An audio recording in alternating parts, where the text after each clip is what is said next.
It's a mom's dream come true. Enter the JTV Mother's Day Getaway now at jtv.com/sweepstakes. And new customers receive a one-time $25 off of a purchase of $50 or more. Are you interested in learning more about the world of digital marketing? Are you looking to grow your business online, but don't know where to start? Join Conrex Digital on Tuesday, April 21st at 9 a.m. for a free quick 30-minute Digital and Donuts to learn more about the digital world. The Conrex digital experts will share tips, tricks, and tactics. So don't miss it. Digital and Donuts is Tuesday, April 21st at 9 a.m. at the Beaver Creek Chamber of Commerce, 3210 Beaverview Lane in Beaver Creek. It's free. If you have unfiled taxes or are in debt to the IRS, this is important news. Did you know the IRS has programs specifically designed to help people struggling with tax debt? Powerful tax assistance programs that can save you thousands if you qualify. No one knows these programs better than the experts at Optima Tax Relief, America's most trusted tax resolution firm, A-rated by the Better Business Bureau. Their award-winning tax attorneys and licensed professionals have resolved over $3 billion of tax debt for their clients. One call to Optima can start the process, helping to put an end to your worries about wage garnishment, asset seizure, and other aggressive IRS actions. Find the best options to solve your tax problems. Call the experts at Optima Tax Relief today for a free consultation. Call 800-343-6460. 800-343-6460. 800-343-6460. Optima Tax Relief. Some restrictions apply. For complete details, please visit OptimaTaxRelief.com. Hey everybody, it's Stephen A. Smith, and everyone knows my feelings on Cowboys fans. But really, Justin Kenner, you're a Cowboys fan and a Browns fan? Good Lord have mercy. I don't know what the hell to do with y'all. I really don't. Exactly, Stephen A. He's been here for 10 years, and we're still trying to figure him out. The Justin Kenner Show, weekdays at 3 p.m., right here on 1410 ESPN Radio. Now, back to the Justin Kenner Show, right here on ESPN Dayton, 1410 Wing AM.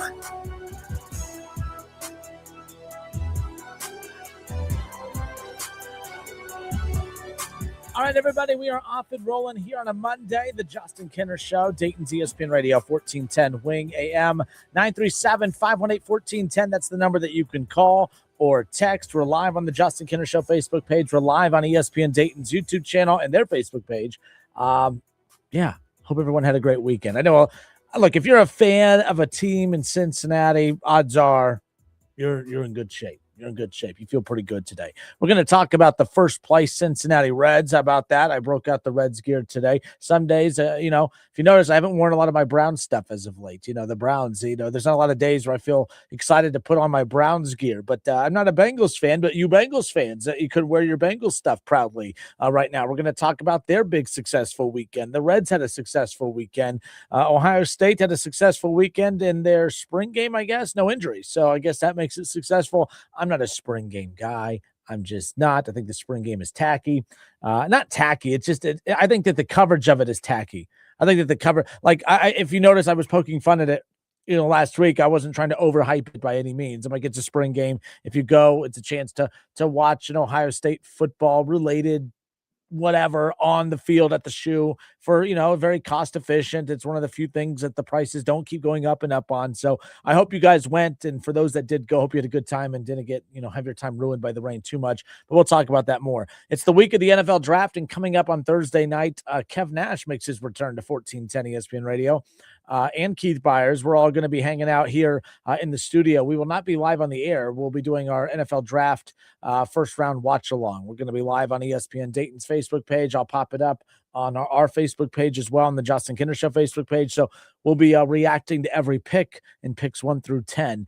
Now, we had done that because picks 1 through 10 were supposed to feature, at least 4 or 5 Buckeyes going in the first round or in the top 10. The Browns are picking in the first round, and there was supposed to be a Cincinnati Bengals pick in that top 10, but that's not what is going to happen on Thursday. In fact, there's a very good chance that we won't talk about the Browns or the Bengals in the top 10, on Thursday. We know we won't talk about the Cincinnati Bengals because of the big news that came out. The Bengals finally did something that I don't have to crack this mic and poke fun at them for. You guys know I'm not a Bengals fan. You guys know that I'm always looking for an excuse to poke fun at your team, if you will. But to be fair, All right. Some of you homers think your team could do no wrong, but a lot of you have started to realize over the last 2 years, especially, well, maybe Kenner's onto something, and you've learned that your team makes it kind of easy sometimes to poke fun at them. But nonetheless, that's kind of where we're at. But I do want to open up.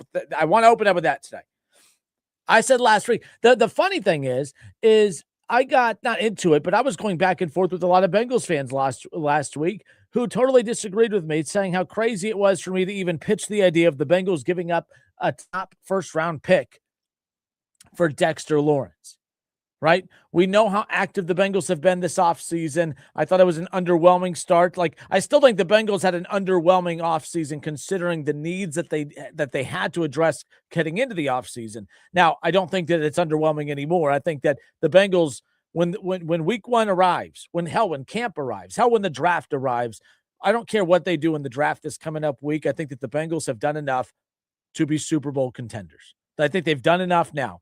But up until that announcement of the trade that finally went through for Dexter Lawrence, and by the way, I think today in just different talks with people, I've said Trevor Lawrence on multiple occasions. Bear with me. I talk really, really fast.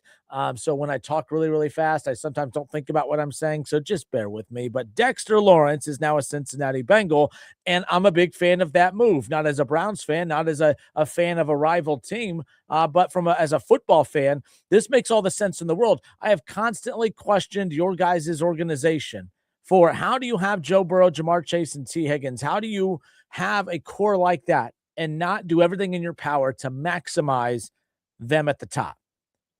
And I felt like for the longest time, the Bengals used those three as a reason as to why they can't make those moves in the offseason. Well, we paid for Joe, we paid for Jamar, we paid T. It's tough. You can't pay everybody. Remember when they tried talking to us? You know that scene in The Office where Michael Scott, he's having Oscar explain it to me like I'm 5. And then you had Duke Tobin come out and try to talk to us like we're all Michael Scott and try to explain it to us like we're all 5, like talking about pieces of pie and how not everyone can get a piece of pie and this, that, and the other. They were using Joe Burrow, Jamar Chase, and T. Higgins as a crutch for the longest time. And I just never understood that. Those were those three together were all the more reasons why, hey, you might put yourself in a little bit of roster damage down the road, but at least you'll have something to show for it. Remember when the Rams, everyone kept ripping the Rams for trading away all their first-round picks? And that term, F them picks came about because the Rams said, yeah, forget those picks. We could draft guys that we hope develop into something or take those same draft picks and go get guys that we know are already something. And guess what? They had a Super Bowl to show for it. Now, they're a well-run organization. They really never hit rock bottom because of all that. They've done a good job navigating through that. But even if the Bengals take a more aggressive approach and use these draft picks and trades and other things, as long as you have a Super Bowl, something to show for it at the end, I think all you Bengals fans will be like, yeah, that's fine. I was surprised at how many of you Bengals fans had an issue with this trade over the weekend. Not all of you, but even non-Bengals fans who were trying to twist this into the Bengals being the Bengals. A dumb, boneheaded decision. Why is it a dumb, boneheaded decision? The Bengals, they have proven year in and year out, since they drafted Joe Burrow and Jamar Chase and T. Higgins, those have been the 3 most successful draft picks that they have had since 2020. Outside of those 3, you can maybe give them Logan Wilson. Not maybe. Logan Wilson actually was a good pick, and he was solid, and he was a very good player for a brief stint of time. And then I've never seen a fall-off quite like his, but it was quite the fall-off. He's not even in the league anymore. But outside of those 4, this organization, this team has not done a good job drafting and developing. And you know it, I know it, the homers know it, the haters know it. This team can't draft and they can't develop. It's been a problem. It's been a problem for quite some time, right? So what I was really pushing for last week was for the Cincinnati Bengals to just say, you know what? We know our limitations. We know we can't, that we've really struggled in the draft as of late. And because of that, we have fallen behind. We've set our organization back a year or two and have not been able to truly maximize a roster that features Joe Burrow, Jamar Chase, and T. Higgins. So knowing that, they had to look at Dexter Lawrence differently than other teams because and I hate when people do this or when fans or media does this, Dexter Lawrence, I think that's too high of an asking price for him. I don't think the team that has Dexter Lawrence or a media member gets to decide what's too high of an asking price or not. I think that every team situation is different. I think that if you are the Cleveland Browns, and there were reports over the weekend that the Browns were actually in talks with the Giants to acquire Dexter Lawrence. I think asking the Browns for a number 6 pick is kind of stupid to get Dexter Lawrence, because look at that defense. That defense is so dominant. It's not like you desperately need Dexter Lawrence. You don't desperately need to give up something that high to get him. You try to get him. If they don't bite, then you move on. The Bengals, though, and I don't mean this in a bad way, they are desperate for a talent like Dexter Lawrence. Not just, we need to go get Mafe and some other good defensive players. We got to go out and get some dogs. So, yeah, the Bengals gave up a first-round pick. Yes, they gave up the number 10 pick. But who else were they going to select with that number 10 pick that was going to benefit them right now and in the immediate future to the level of which this team desperately needs? Because I don't want to hear about, if you draft someone significantly younger, because Dexter Lawrence is 28 years old, you draft someone that's 22, 23, 24 years old, which that's old for the draft, but you see significantly younger, you get a longer shelf life. You want to know the shelf life that the Bengals need to be worried about? The next 3 to 4 years. You have the next 3 to 4 years to maximize this Joe Burrow, Jamar Chase, T. Higgins window. So could you get a player that could be with you for the next 10 years? Sure. Could you get a Dexter Lawrence who's going to be with you for the next 3, 4, 5 years? I'll take that next 3, 4, 5 year window run, trying to maximize the Joe Burrow era, than worried about 10 years from now. I don't care about guys that can come in and help you 10 years from now. I mean, what about the now? The Bengals situation is vastly different than everybody else's. They're not only trying to build a winner, they're trying to convince Joe Burrow that, hey, you could trust us, you could stay. You don't need to start thinking about your next team or your next move. Joe Burrow hinted last year his patience was running thin. When he came back and he said, what's the purpose of doing this if I'm not having fun? Because he was letting you know, just like you as Bengals fans, he was similar to you. He wasn't having any fun. I'm a Browns fan. The only thing that helped me get through the Browns being miserable the last 2 years is watching you guys be miserable. I mean, your misery has been my enjoyment, but I know my misery is your enjoyment. And I feel like mutually we've kind of helped one another. Every time I started to feel really bad about my team, your team made me feel better. And every time you started to feel really bad about your team, you watched at what's happening in Cleveland and you felt better about your team. We've been there for one another for the last 2 years. Okay. I'm not truly happy Dexter Lawrence is in Cincinnati, but from a football, standpoint, from me looking from afar, this is the coolest thing the Bengals have done in a long time. Oh, what about drafting Joe Burrow? You were the worst team. You won 2 games. You had to draft Joe Burrow. I'm not going to give you credit for drafting Joe Burrow. I'm not going to give you credit for in a team that desperately needed a wide receiver to take T. Higgins with the first pick in the second round. I gave him credit for picking Jamar Chase over, obviously, an offensive lineman at the time, and that was the big debate. But outside of that, there's been really nothing I've given the Bengals credit for. I think that they've been a very poorly run organization that accidentally found some very, very elite good players. But I think it's been more embarrassing watching this organization miss the playoffs. Like the Browns are doing this whole thing of, man, we are a quarterback away, as most teams are. But the Bengals are the only team I know that can get an elite quarterback and miss the playoffs for 3 straight years. Like, your organization's poorly run as well. And this is the type of move that gets people to forget how poorly run the organization has been. And it truly does convince the homers and the doubters and the haters that, maybe this organization does get it. Maybe they are finally starting to understand, because this Dexter Lawrence deal is massive. It puts the Bengals in a legitimate Super Bowl conversation, because offensively, there's not a lot of defenses in the NFL that could stop that offense. And honestly, I can go a step further and say, I don't think that the Browns defense has always given them fits, but it's really been the Browns defense and that's it. But the Browns aren't truly a threat to Cincinnati right now. So there's not a major threat to Cincinnati stopping that offense. What has always been a threat is even the worst of offenses in the league could score on Cincinnati. That's not going to be the case.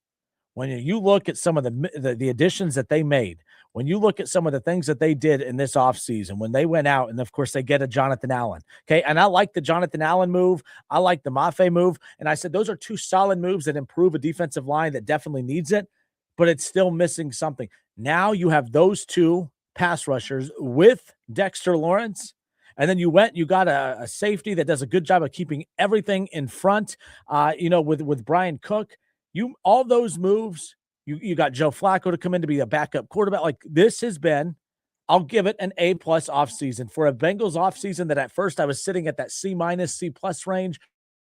It's all the way up to an A now.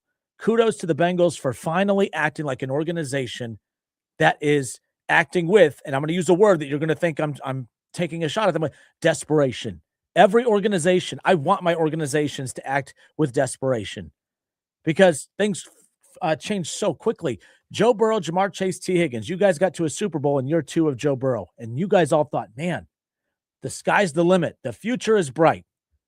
You made it to one more playoff after that Super Bowl appearance and haven't been back since. Things change and change in a hurry. So this constant little wuss approach to, well, we got to be patient. We got to draft and develop, and we just can't go out and that stuff doesn't work in the NFL. The most aggressive teams, more times than not, get rewarded. And the Bengals have been one of the least aggressive teams for years now. And that's why they've been going through what they've been going through.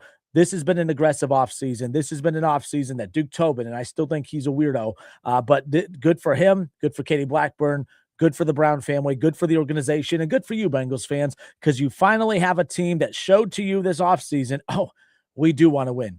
Remember when Duke Tobin said that stupid thing that, we always feel like we're giving it our best. We're always going out there and act, we're making the right moves. No, you're not. But you did this offseason. I'm a hater, right? I'm a Bengals hater, all that. You're not going to catch any strays from me today. I think that was a hell of a move. And like I said, I look at the AFC, and we're gonna comb through the AFC when we come back. I want to go division by division in the AFC. Who's better than the Cincinnati Bengals right now? When you look at Joe Burrow, Jamar Chase, T. Higgins, all right, you look at the run game. I'm not a huge fan of the run game, but he's a playmaker, right? You look at the offensive line. It's the first time that Joe Burrow has had the same offensive line back-to-back seasons, and it's an okay line. It's not great, but it's okay. And then now the weapons on defense, and you haven't even got to the draft yet. Who knows? Maybe the momentum continues and you guys hit on a couple picks in the draft. Who knows? But as we sit here right now, I'm looking through the AFC, and I'm like, I don't know if there's a team out there that is as well put together as the Cincinnati Bengals are right now. Or am I overreacting? I don't know. We'll talk about it when we come back. It's the Justin Kinner Show here on a Monday. The Bengals make a splash over the weekend. The pick is in. It's just not their pick anymore. They use that pick to go get Dexter Lawrence from the Giants. How we feeling, Bengals fans? 937-518-1410. We'll be right back.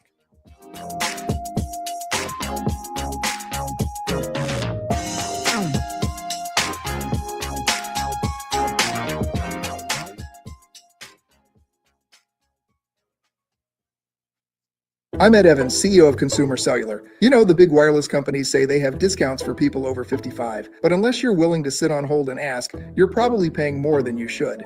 At Consumer Cellular, there's nothing to hunt down. We're built for people 50 plus with plans starting at just $20. And our 100% US-based customer service actually answers the phone. Call 1-888-FREEDOM or visit consumercellular.com today and get your second month free for a limited time. Taxes, fees, and other third-party charges will apply. See website for additional details. It's Deck Days at Lowe's, and the savings are stacked. Right now, pros get 15% off all in-stock composite decking from top brands like Trex, TimberTech, and Decorators. Plus, get a free DeWalt 20-volt max 5-amp-hour battery when you buy a select DeWalt tool. The deck's stacked in your favor with brands pros trust. Our best lineup is here at Lowe's. Valid through 4/22 while supplies last. Selection varies by location. Texting enrolls you in a recurring automated marketing text messages. Consent not required to purchase. Message and data rates may apply. The team's looking good this season. I think so. Man, I miss playing football. Ever since I turned 40, I just can't find that fire I used to have. Think it could be lower testosterone? What do you mean? I was feeling the same way. After 40, the body has less testosterone, and men lose their edge. That's why I take Nugenix Total T2. That's the testosterone booster, right? Yes, but Total T2 is their brand new formula that skyrockets nitric oxide levels in as little as 3 hours. Since I started taking it, I've been lifting like when we played for Coach Carter. My energy is way up, and it even spiced up things between me and the missus. Are they still giving out complimentary bottles? Yep, just send a text. Text TIP to 215-215 for your complimentary bottle of Nugenix Total T2, the next generation testosterone booster. Text now and we'll include a bottle of Nugenix Thermo X, our newest, most powerful fat burner ever, absolutely free. Text TIP to 215-215. That's TIP to 215-215. These statements have not been evaluated by the FDA. This product is not intended to diagnose, treat, cure, or prevent any disease. Hey there, I'm Brad. I'm about to win the Tuesday Night Bowling League Championship. I'm also a highway worker for the Ohio Department of Transportation. When you move over and slow down, you're not only giving me room to work, you're making sure I can build a winning strike with my buddies. Roadside workers have lives and families, but when they're on the job, they put it all on the line to protect and serve us. Remember, they're not just roadside workers. Thank you for moving over and slowing down. Brought to you by ODOT, USDOT, NHTSA, and ODPS. KTH Parts Industries in St. Paris is now hiring and has increased the hourly wage of $22.48. That's right. KTH is looking for elite production associates, including press operators, overhead crane operators, and forklift operators. Apply today. KTH offers excellent benefits, including medical, dental, and 401k. KTH is a short drive from Bellefonte, Troy, Piqua, and Urbana. Upgrade your career and be valued by a company that really cares about you. Apply now at kth.net, an equal opportunity employer. For all of your tree needs, you've got to call Tackett Tree Service. Headquartered in Dayton and family owned since 1949, Tackett Tree Service delivers professional quality tree services to residential and commercial customers, including tree removal, pruning, trimming, stump grinding services. Plus, they have firewood and mulch for sale and even specialize in tree health care too. Call Tackett 7 days a week, 7 to 7, and emergency service 24/7. Call 937-630-2743 or see Tackett'sTreeService.com.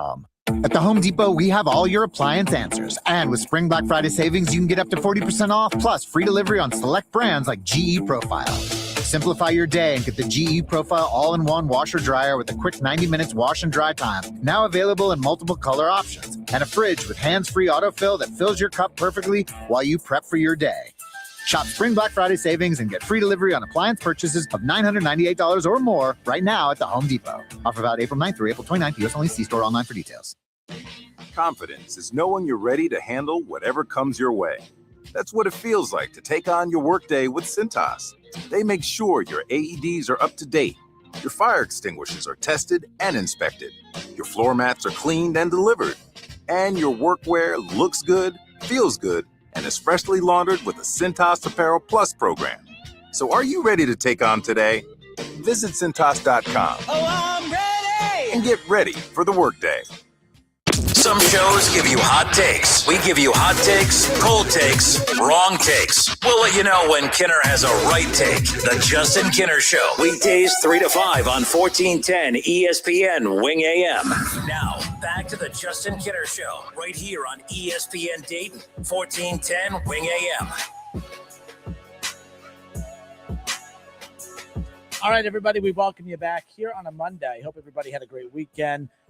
Look, the draft is coming up on Thursday, and I always say this about the draft. Like, I don't value draft picks as much as others. What I mean by that is the purpose of a draft pick is to use that draft pick to go get a quality player that is going to help you win now and for years to come. Now, you can all just, figure out, okay, what is the desired length of time of which you would wish that player to be an impact player for you. But sometimes every team's window is smaller. Like if the Bengals were rebuilding, then yes, you probably want to keep that top 10 pick and hopefully you hit on a defensive player that's going to be with your team for many, many years.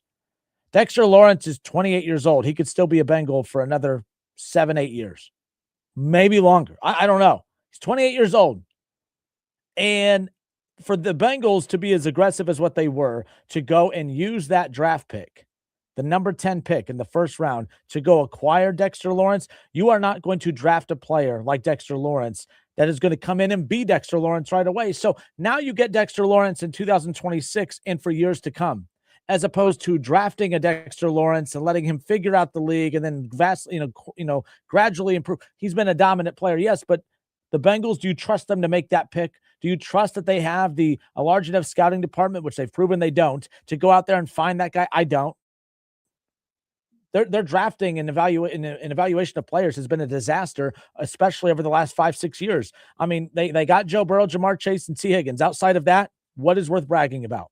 Evan McPherson? I mean, I'm not taking shots. So if you guys were with us when we opened up the show, look, last week I was the one really constantly saying the Bengals need to go do whatever they need to do to get Dexter Lawrence. All right, they wanted a first rounder. Some of you fans are saying, well, you don't give up a top 10 pick for a Dexter Lawrence. You don't give up a top 10 pick for a top 3, maybe some say the best interior defensive lineman in all of football. You don't give up a top 10 pick for that, for a guy that's 28 freaking years old that you can have for another 7, 8, maybe 10 years. I think what the Bengals did was smart. I think it's what Super Bowl caliber teams do. You got to use your draft picks to either, you got to hit on your draft picks, and that's how you stay a Super Bowl contender, or you use those draft picks to go get Super Bowl caliber players. The Rams won a Super Bowl, not because they drafted extremely well. It's because they used their draft picks to go get players that other teams had developed and were already all-pro players. That's how the Rams were able to put it all together, because they had a Super Bowl quality quarterback, which the Bengals have that. They had elite wide receivers. The Bengals have that. All right. The Rams ended up having, a very, very good defense. Now, hopefully the Bengals are close to having that. And I think that this offseason puts them in that right spot. I'm Justin Kinner. It's the Justin Kinner Show, 1410 ESPN Radio, 937-518-1410. I could feel the excitement over the weekend. When it came to the Bengals making this splash move to go get a Dexter Lawrence, and the national media and some of the others, some are split down the middle on whether it was the right move or not. I haven't heard one good reason why it was a bad move. Maybe you have that. 937-518-1410. Thumbs up, thumbs down. How are we feeling? What does the addition of Dexter Lawrence do for the Cincinnati Bengals? Let's go to the phones. 937-518-1410. We have Jack on hold. Jack, thanks for waiting. You're on live, sir.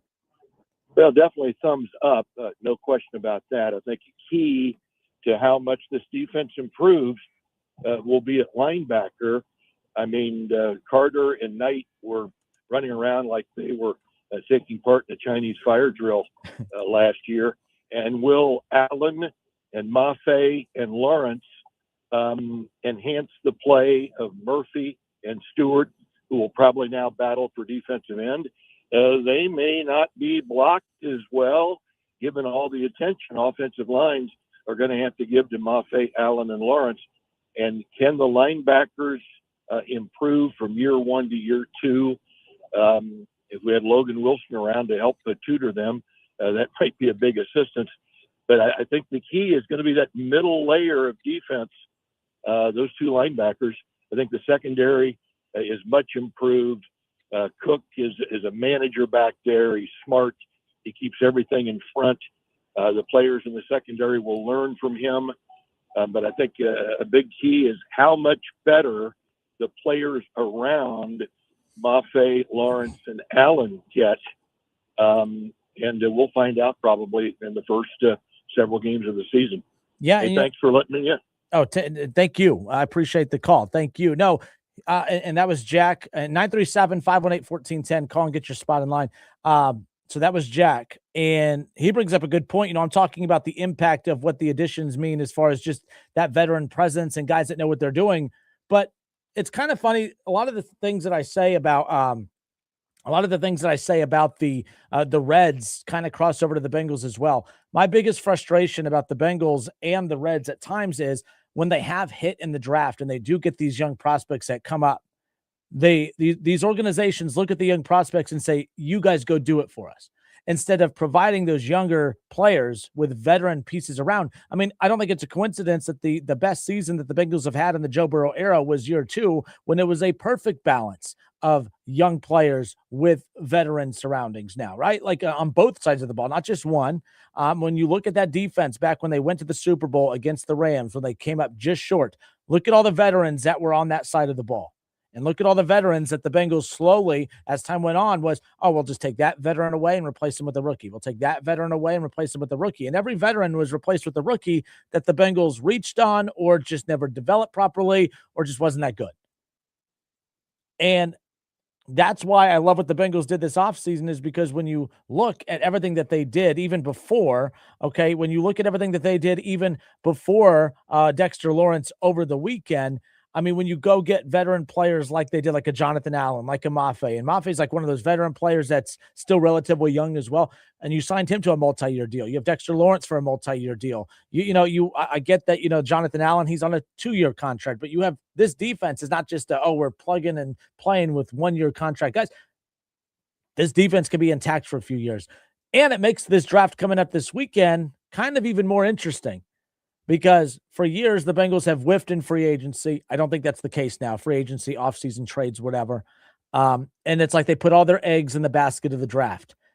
The Bengals can whiff on another draft. I don't suggest that they do that, but this team's already significantly better than the last couple of years. So this draft, though, can you imagine if they do nail a pick or 2 or 3 on top of what they did? I think the Bengals would go from being one of the biggest jokes in the AFC to being probably the most well set up for the next 3 or 4 years. Quarterback, receivers, offensive line. A lot of their guys up front are buttoned down for a couple years now. And you have a lot of these key defensive pieces who are on relatively, younger rookie contracts, or you just nailed them down. You got Mafe for a few years, right? We talked about Jonathan Allen for 2 years. You just got this, longer extension done with, of course, Dexter Lawrence. If this works, and I think it's going to, as far as at least this team being at the very least, a 10 to 11, 12 win team, that's a playoff team. I think a bad year is a wild card team for the way that this roster is constructed. But I think they're missing stuff. I don't think that any team is perfect anymore. And the Bengals aren't going to be perfect. I don't think that they have to be. We've said for a while now, if the Bengals just get an average defense, they're going to win a lot of football games. I think they're still light in the middle, as our last caller just mentioned. The linebacker, that they need a boost there. I think you need more depth in the secondary. I do like the addition, of course, of Brian Cook. And you got him locked up to a 3-year deal. Joe Burrow, Jamar Chase, T. Higgins, a stable offensive line, not a great one, but a stable one. A playmaker out of the backfield, of course, and Chase Brown. And then, of course, you look over at what they've done on the defensive side. I'm looking at the AFC, and I don't see a more balanced team than the Bengals. There are balanced teams, but there are balanced teams who aren't elite on either side of the ball. The Bengals aren't elite defensively, but they're above average defensively with an elite offense. And I don't know what else there is. So you look at the AFC, look at the Bills. I don't think the Bills are elite offensively, and they're very good defensively. They're balanced. They're a Super Bowl contender. But the Bengals have a better side of the ball than the Bills, all right? And that's offense, right? The Dolphins, no. The Patriots, I don't think that they're elite offensively. Their defense is pretty damn good. All right, but they're a Super Bowl contender. They were just in the Super Bowl, and there's talks of them, talking about that offense not being very good. I think that the Patriots, thanks to Diana Rossini, apparently, might be landing A.J. Brown. That could be a big difference maker right there. The Jets will cancel them out. Let's go to the AFC South. You look at the Texans, elite defensively, average to below average offensively, with the high ceiling that if CJ Stroud just returns to what we saw his rookie year and what we know he's capable of, like at Ohio State, I think the Texans' ceiling could be pretty high. They're just on the outside of being a Super Bowl contender. They're a playoff contender. They're very, very good, but so many question marks on that offense. And, how good is their quarterback? I like CJ Stroud. I just don't love CJ Stroud. The Colts, I'm curious to see what kind of steps they take this year. I don't think they're a Super Bowl contender, though. Jacksonville, I don't think they're a Super Bowl contender, but they're very, very good, right? They're solid. Tennessee. Denver, that's a legit Super Bowl contender.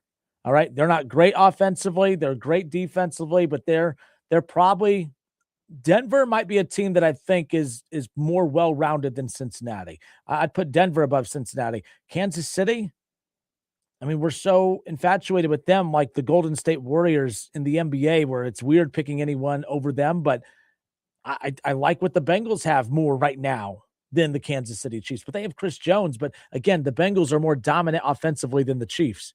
Is the Bengals defense better than the Chiefs? No, but it never had to be to complement that offense. The Raiders have the number 1 pick. I'm not worried about them. The Chargers, I got to see it to believe it. I've been a big Justin Herbert fan and supporter for years. That blows up in my face every year. I'm looking at the AFC. Cleveland, no.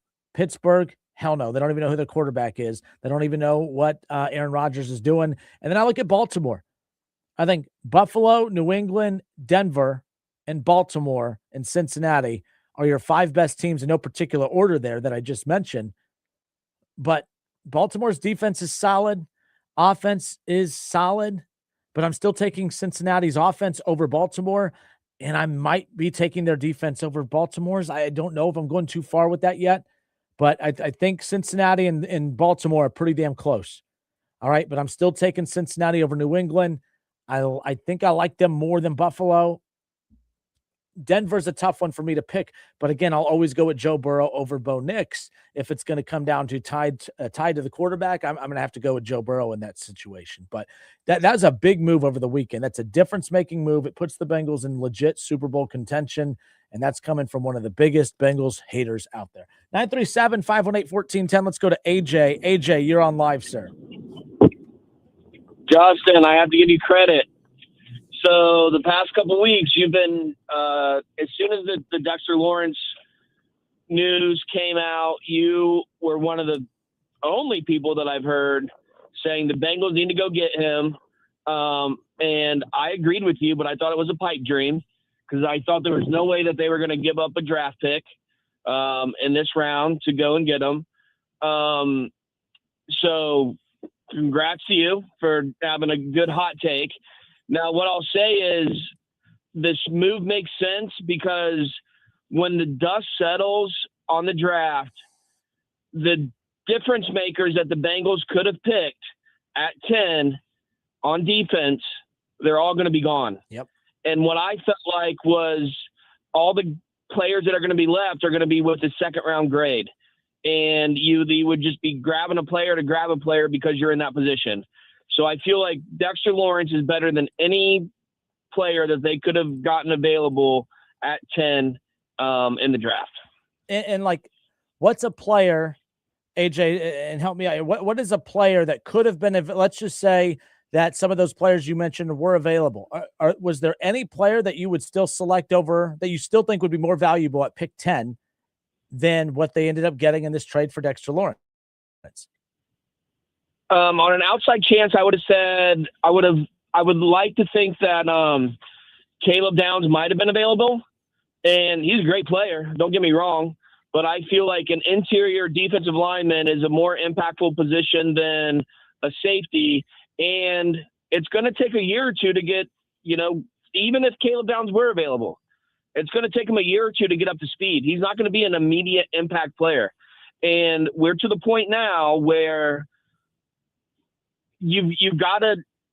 They have to perform immediately with what the Bengals have available, especially with what Joe Burrow has said about like wanting to win immediately, and then we've got some of these players that are just 2 or 3 years on a contract that it could our window could close pretty quickly. No, and that's the other thing. Like, that's why I was getting annoyed when people were saying that the Bengals, that's too high of a draft pick to give up. I'm like, you guys, some people don't understand. You're basing that off of just regular football thinking in regards to like long-term. Like the Bengals, yes, they want to have success long-term. They want success long-term, but they need success now, which is why I don't think that there is a single player in this draft that is more valuable to the Bengals than what they just got with that top 10 pick. So that's why I'd asked you that. By the way, the Bengals, I mean, it's not like it would be a bad thing to have a Caleb Downs or to have the cornerback from LSU or anything like that. I just don't think any of those guys would have been as impactful for the Bengals now than Dexter Lawrence. And I think that that's why it's so important that they did that. It's the smartest move the Bengals have made since drafting Joe Burrow and Jamar Chase and T. Higgins. And I don't say, you know me, I always find a way to maybe water on your, pee on your guys' parade or whatever you want to call it. But that's not what was going to happen today. I thought it was a Super Bowl caliber move. And I don't think the Bengals do that too often or ever since drafting those guys. Yeah, I'm on record as being one of the biggest Duke Tobin haters. I'll be honest with you, and I applaud him if it was his final decision, but I question if that was influenced by Katie Blackburn or maybe Mike Brown, which would really surprise me. But I want to give him credit for it, but I think that came from above. Yeah, and I've learned as a Browns fan too, like, the results are all that matters, because I'm not going to give Duke Tobin any credit unless this actually leads to winning, because right now he's still the de facto GM of a team that has missed the playoffs 3 straight years with Joe Burrow at quarterback. I mean, you look over at Cleveland. I mean, Andrew Berry has hit on significantly more draft picks than Duke Tobin and the Bengals have, and he still doesn't get any praise for it because of all the losing that has come even with those great draft picks and those great trades that he has made, and even free agent signings. So it's all about results. They have to go out there and win. But for right now, with the information we have, whether it was Duke Tobin, Katie Blackburn, or Mike Brown, whoever made the final decision, good for them, because that decision has not been being made consistently or at all enough for this team to be a contender. They are now, in my opinion. What does this move mean to you? Are they a Super Bowl contender? Are you putting them in that category right now? Justin, I think they are definitely a playoff team. And I would like to think that they are a conference an AFC contender. I can't 100% say Super Bowl contender. There's still some. So my concern is, yeah, we're getting these players, but my concern, like the previous caller said, is depth as well. Yep. So on the surface, team's great, but someone gets hurt. There's a chance that everyone could get hurt on the team. Like, what do we have to fill in behind that? And I don't think we have the depth to be for safety. But if everyone's healthy, then yes, Super Bowl contender. But I need to see more depth. Fair enough.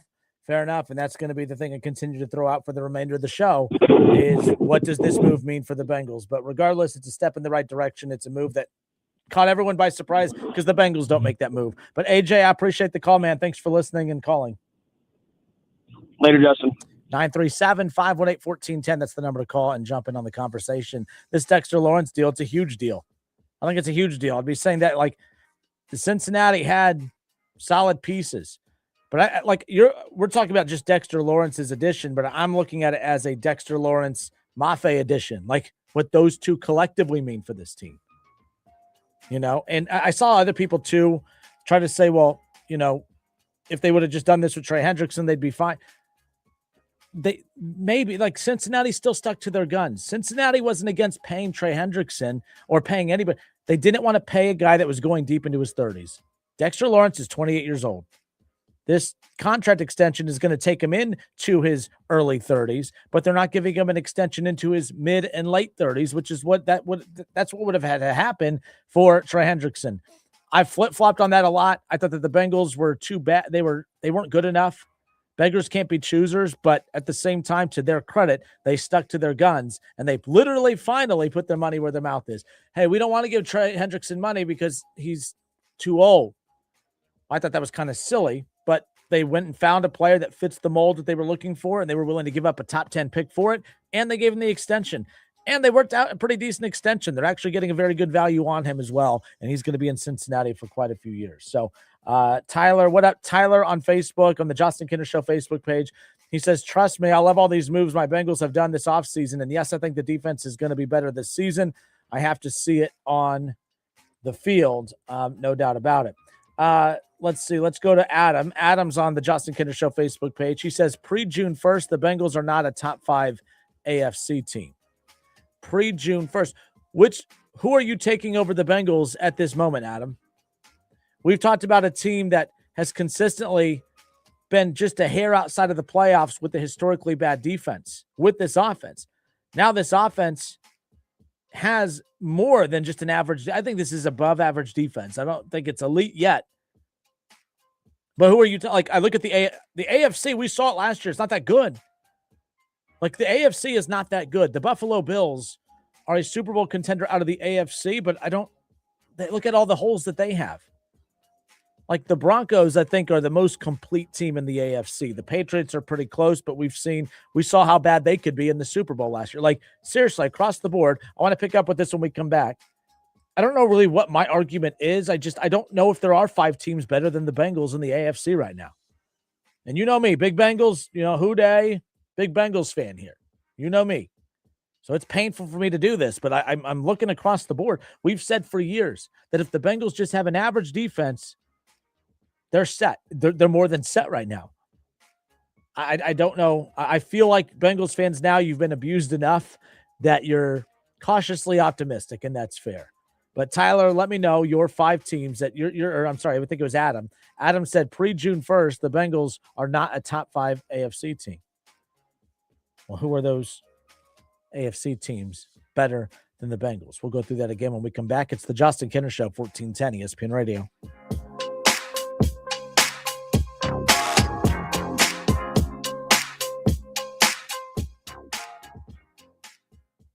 Cordell Transportation is looking for more weekend warriors. If you have a Class A CDL and would like to make some extra money casually driving weekend daytime routes, then Cordell Transportation is looking for you. Home daily, all loads round trip, no touch freight, and competitive pay. Full-time routes could become available if you're interested. Drive weekends at Cordell Transportation. Apply at CordellTransportation.com or call Ron at 937-277-7271. Cordell Transportation, driven to succeed. Some people reach a line and stop. Some hit a wall and turn around. Then there are the ones who cross the line, climb the wall, face obstacles, and turn them to their advantage. That's where we come in. We're the next rodeo. We design bold marketing that drives real growth. A creative partner for businesses ready to push forward beyond what's expected. The Next Rodeo. Learn more at thenextrodeo.com. Fight it. I'm going to survive. Need an online notary? We can help. Hi, this is Mike Foley, your Montgomery County Clerk of Courts. We can notarize your documents remotely at no charge to you. All you need is a smartphone or laptop. Visit courthouse2u.com for more info. Help, Mother's Day is almost here and I have nothing for Mom. Relax, sis. Just shop JTV. I already got Mom a gorgeous gold bracelet. JTV, like jewelry, television, isn't that amazing? Yes, they have thousands of gift and jewelry ideas and their prices are unreal. Okay, but how unreal are we talking? Right now, new customers get $20 off your purchase of $99 or more at jtv.com. Use code DEAL20 now. Why didn't you tell me this sooner? Because I'm the mean sister. Upgrade to a new quality bath remodel in less time with minimal inconvenience and for less money with Bath Creations in as little as 2 days. We do it right. There are a lot of others boasting about bath remodels these days. Well, Bath Creations' expert craftsmanship and customer service speaks for itself. Plus, all first responders, veterans, and active military will save an additional $500 off your purchase. Visit our beautiful showroom at 8741 North Kimmel Road in Clayton or at mybathcreations.com and upgrade your new bath today. If you need new roofing, siding or gutters, skylights or patio enclosures, if you're a homeowner or business and need someone you can trust, don't take a chance. Enhance with Lance. Lance Roofing and Siding has been satisfying customers since 1993 and hold an A+ rating with the Better Business Bureau. See Lance Roofing and Siding at their new location at 6903 Dayton Springfield Road in Enon. Call for a free estimate at 864-2722. That's 864-2722. Online at lanceroofing.com.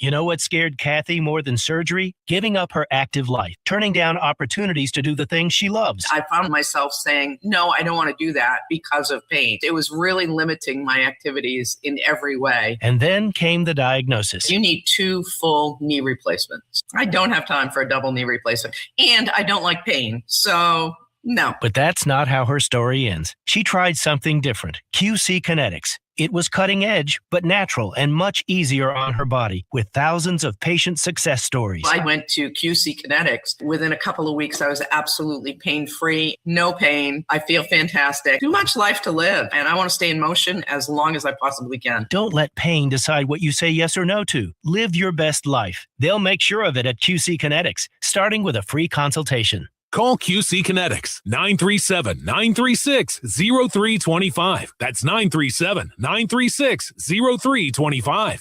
937-936-0325. It's spring, the season for gardening and outdoor fun. Mad River Mulch and Topsoil is here to help as the region's leading provider of mulch, rock, processed topsoil, sand, and compost. We specialize in your garden needs and home oasis. Did you know we have playground mulch to keep the kids safe this summer? Yes, and we offer delivery to your home or business. Call 937-882-6115 and we'll customize a delivery plan just for you. Mad River Mulch and Topsoil, just off I-70 and Route 4 in Springfield. Online at madrivermulch.com. Hey everybody, it's Stephen A. Smith, and everyone knows my feelings on Cowboys fans. But really, Justin Kenner, you're a Cowboys fan and a Browns fan? Good Lord have mercy. I don't know what the hell to do with y'all. I really don't. The Justin Kenner Show, weekdays at 3 p.m. right here on 1410 ESPN Radio. Now, back to the Justin Kenner Show, right here on ESPN Dayton, 1410 Wing AM. Well, hell must have frozen over because I'm higher on the Bengals than most of you Bengals fans are, which that doesn't happen very often. I'm glad this move happened because I've been looking for the Bengals to do something for me to jump on to say, see, I told you I'm not always just hating on the Bengals, but the Bengals have been such a stupid organization for years that a lot of you give the Bengals credit for Joe Burrow. You give them credit for Jamar Chase. You give them credit for T. Higgins. And I'm like, I don't give them credit for that stuff at all. Because what I see, like when you see the Bengals, you see Jamar Chase, Joe Burrow, T. Higgins. I see a team that has missed the playoffs for 3 straight years with Joe Burrow, Jamar Chase, and T. Higgins. So when you guys get defensive, when me and other people crap on your team, I'm like, what? Like, I don't understand. Like, I see it on social media today. Like, instead of you fans just celebrating getting Dexter Lawrence, I see a lot of crybabies on social media. Oh, the national media, they're upset about this, and they're making fun of the Bengals about that. Your organization doesn't just trade for Dexter Lawrence and the whole perception of your organization change. You're still a bad organization that has missed the playoffs for 3 straight years with Joe Burrow, Jamar Chase, and T. Higgins. So there, some of the old Kinner is still in there somewhere, but I just want you to know that this hasn't changed my mind on how poorly run of an organization this has been. This is the first good decision that they have made in I don't know how long. This team doesn't make good decisions. They just don't. This is a good one. This is a good one. And they've made a few good decisions throughout this offseason. I like their free agent additions. I do. I think they have the best backup quarterback in the NFL, to be fair. Like, I think that Joe Flacco is still good enough to be a starter in this league, and he's backing up Joe Burrow. I think that I mean, think about last year. If this defense that the Bengals have this upcoming season was around last year, Joe Flacco is leading them into competing to win that division. Forget just the wild card, but they're probably going to win that division last year with Joe Flacco if they have the defense last year that they're going to have this year. So I like that. I like the addition of Super Bowl champion Mafe. I like the fact that they went out and they got, depth on that defensive line. I like what the Cincinnati Bengals have done. I like that they went out and they got the safety. I like that they were able to address a lot of the holes and issues that they've had, and they're leaning into those veteran players. I like the addition of Jonathan Allen. All right, we talked about Mafe already. They get, Risner, they get that contract extension done. It's only a 1 year, but it gives them time. They get that 1 year contract extension done. It gives them time to put all their attention on the defense because it had to be about that. That offensive line is just good enough. Okay. I don't like the offensive line. I don't think it's great, but it's just good enough. And I think that there could be a lot to be said about bringing back the same offensive line from a year ago, just for some of that continuity a little bit when it comes to this offense. Now, that continuity has to come with the offensive line staying healthy, along with Joey B doing something he doesn't always do, and that's stay healthy as well. So it's funny that I feel like I'm higher up on the Bengals than a lot of you Bengals fans are, which could be the curse of the Kenner that could come back and haunt you. I don't know. Or maybe you're right. Or maybe you've fallen for this too often and you're just not ready to get hurt again. So it's best to just temper expectations. But this was a humongous move. I don't care what some of the doubters are saying. This was a big move. No matter there's not one player in this draft that could have provided the Bengals the type of impact that they are now going to get from Dexter Lawrence. And again, people are like, well, they should have used that top 10 pick to go get a play. Again, you can't name a player in this draft that is going to have as big of an impact for the Bengals over the next 3 years as what Dexter Lawrence is. Now you're going to say, well, Caleb Downs could have been here for many, many years. The Bengals, I know you don't want to hear this, and I don't think that you should be worrying about it either. The Bengals aren't worried about 10 years from now. The Bengals are worried about this next season and the next 2 or 3 years. And they're hoping that Joe Burrow is still here in the next 2 or 3 years. And they're hoping that he's still here in the next 4, 5, 6, 7 years after that. But you can't get Joe Burrow to be here 3, 4 years from now if you screw up this season, because Joe Burrow was getting all the Andrew Luck, all the Carson Palmer, all those vibes last year, because no matter what he does, whether he's healthy or not, this team just can't seem to get it done. And not all of it's on him. So the franchise felt it, and they had to, to do things you've never done, you have to do things you've never done before as well. And that includes how they've operated when it comes to roster construction. Kudos to the Bengals. This is a Super Bowl type of move. It's an aggressive move, and you have to be aggressive. I told you this last week. Some fans got mad at me because I said the Browns ownership, and you look at the Haslams, they have made a ton of mistakes. But they've done it. They've made a ton of mistakes with the intent of trying to win. I don't at times feel like the Bengals are trying to win. So I've said I will take the ownership group that has failed to win consistently and be too aggressive and make mistakes, then the organization like the Bengals, who has Joe Burrow, Jamar Chase, and T. Higgins, doesn't act aggressive enough and continues to fall flat on their face year in and year out. I think both ownership groups are bad, but I've always said I'll take the Haslams over the Brown family because the Haslams will at least attempt to trade and sign and throw money at the problems. And I'm not saying that's the best approach, but again, we're talking about two bad ownership groups. I'm not saying that's the right way to do it, but considering who's running these teams, I will take the more aggressive ownership group over the non-aggressive ownership group any day. But to the Brown family, to Katie Blackburn, to Duke, not a big fan of his Tobin. Whoever made this decision, it was a Super Bowl caliber move. So Tyler Fife a little bit ago messaged into the show, and he said that, trust me, I love all these moves my Bengals have done this offseason. Yes, I think the defense is going to be better this year, but I have to see it on the field. And they're just seeing, Adam Seltner on Facebook said, pre-June 1st, the Bengals are not a top 5 AFC team. I don't know. I'm combing through the AFC. If you guys remember towards the tail end of the AFC or the season last year, AFC wasn't very good. Paul, what up, Paul? Paul Blanton. Paul, one of the biggest Bengals fans I know, one of the more realistic Bengals fans I know out there, says, I like the move, Justin, but it's still the same old Bengals. They'll find a way to miss the playoffs and or lose key games. Maybe they will. Maybe they will. But that doesn't change the fact that this was an aggressive, out-of-character move. So, Paul, the only pushback I'll give you, when you say it's still the same old Bengals, yes, they're still the Bengals, but the same old Bengals just did a not-so-same old Bengals move by moving on from a top 10 pick to get arguably the best interior defensive lineman in the National Football League at 28 years old. So, I'm higher on this move, it seems, than most. I think all of you are happy with the move. I'm going that next level of saying not only am I happy about that move, I think that it puts them in that Super Bowl conversation. We ran out of time this hour. We got hour number 2 coming up, and I'll pick up with this. Ron Howard said, and I said, so earlier when I forgot where it went, my apologies. Adam said pre-June 1st, the Bengals are not a top 5 AFC team.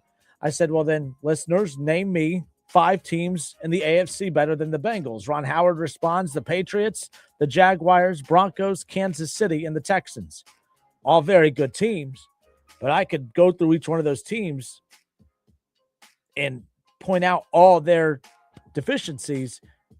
And I look at Joe Burrow, Jamar Chase, and T. Higgins, and I look at that strength. I don't think any of these teams have a strength as strong as what the Bengals have on offense. We'll talk about this more when we come back. It's the Justin Kinner Show, 1410 ESPN Radio.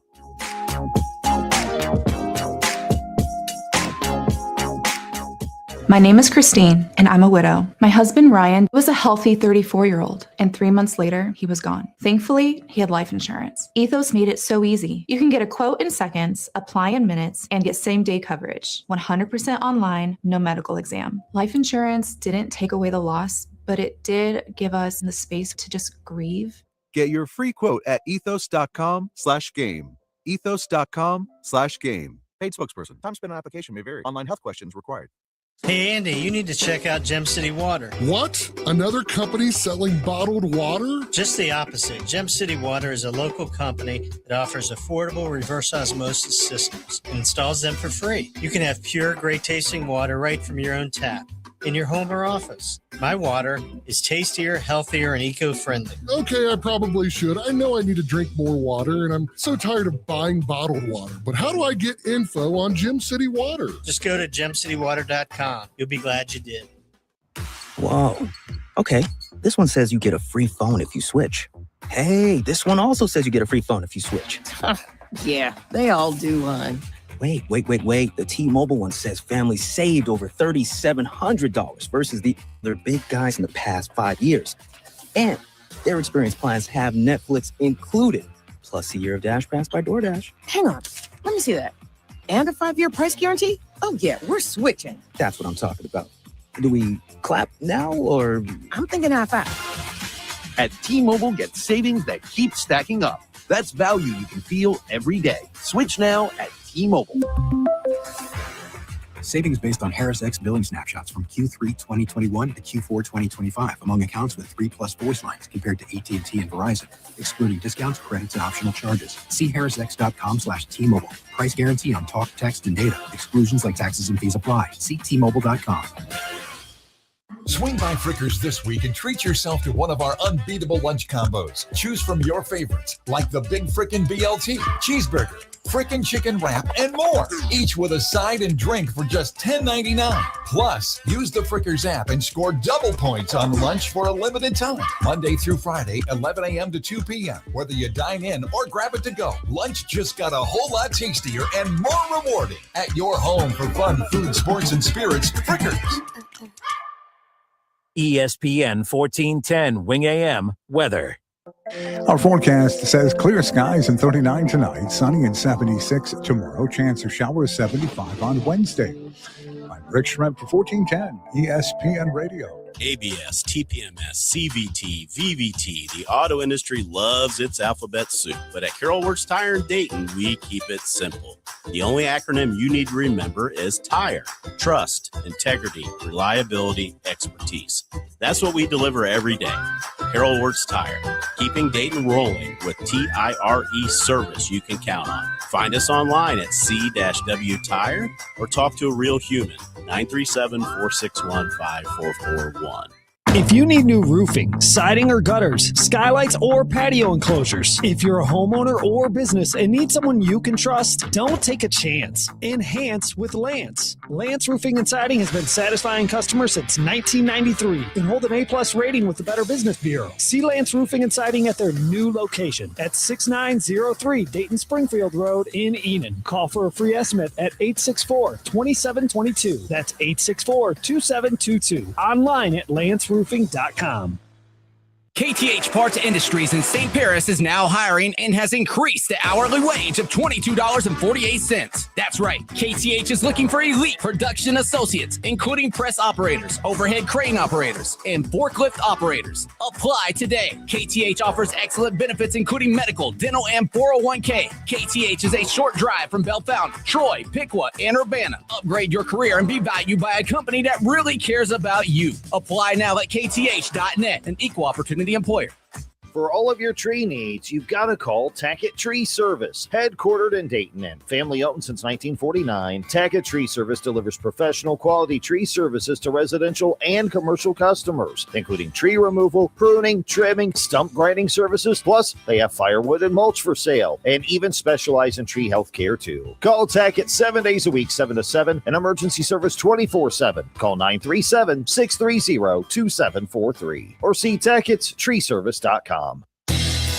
You have empty office space to fill or home office to create. You know what you need. You know what you'd like. But you also have a pretty good idea after you've shopped around the usual places. What you need and what you like might not happen. Well, then you haven't been to Charles Larrick's Warehouse Outlet. Nobody has their selection. Nobody has their discounts.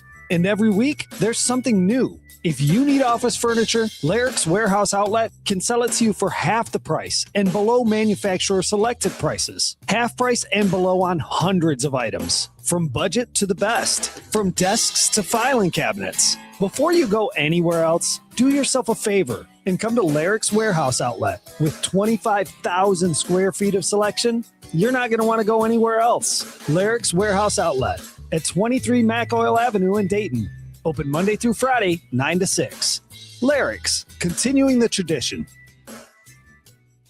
$5,000 sign-on bonus. That's right. My friends at Cordell Transportation are now hiring experienced Class A CDL drivers with excellent work history. If that's you, apply now. Cordell Transportation offers home daily dedicated lanes, no-touch freight, and brand new equipment, plus a $5,000 sign-on bonus paid over 18 months, paid orientation, and company 401k with company match. Apply online at CordellTransportation.com. Cordell Transportation, driven to succeed.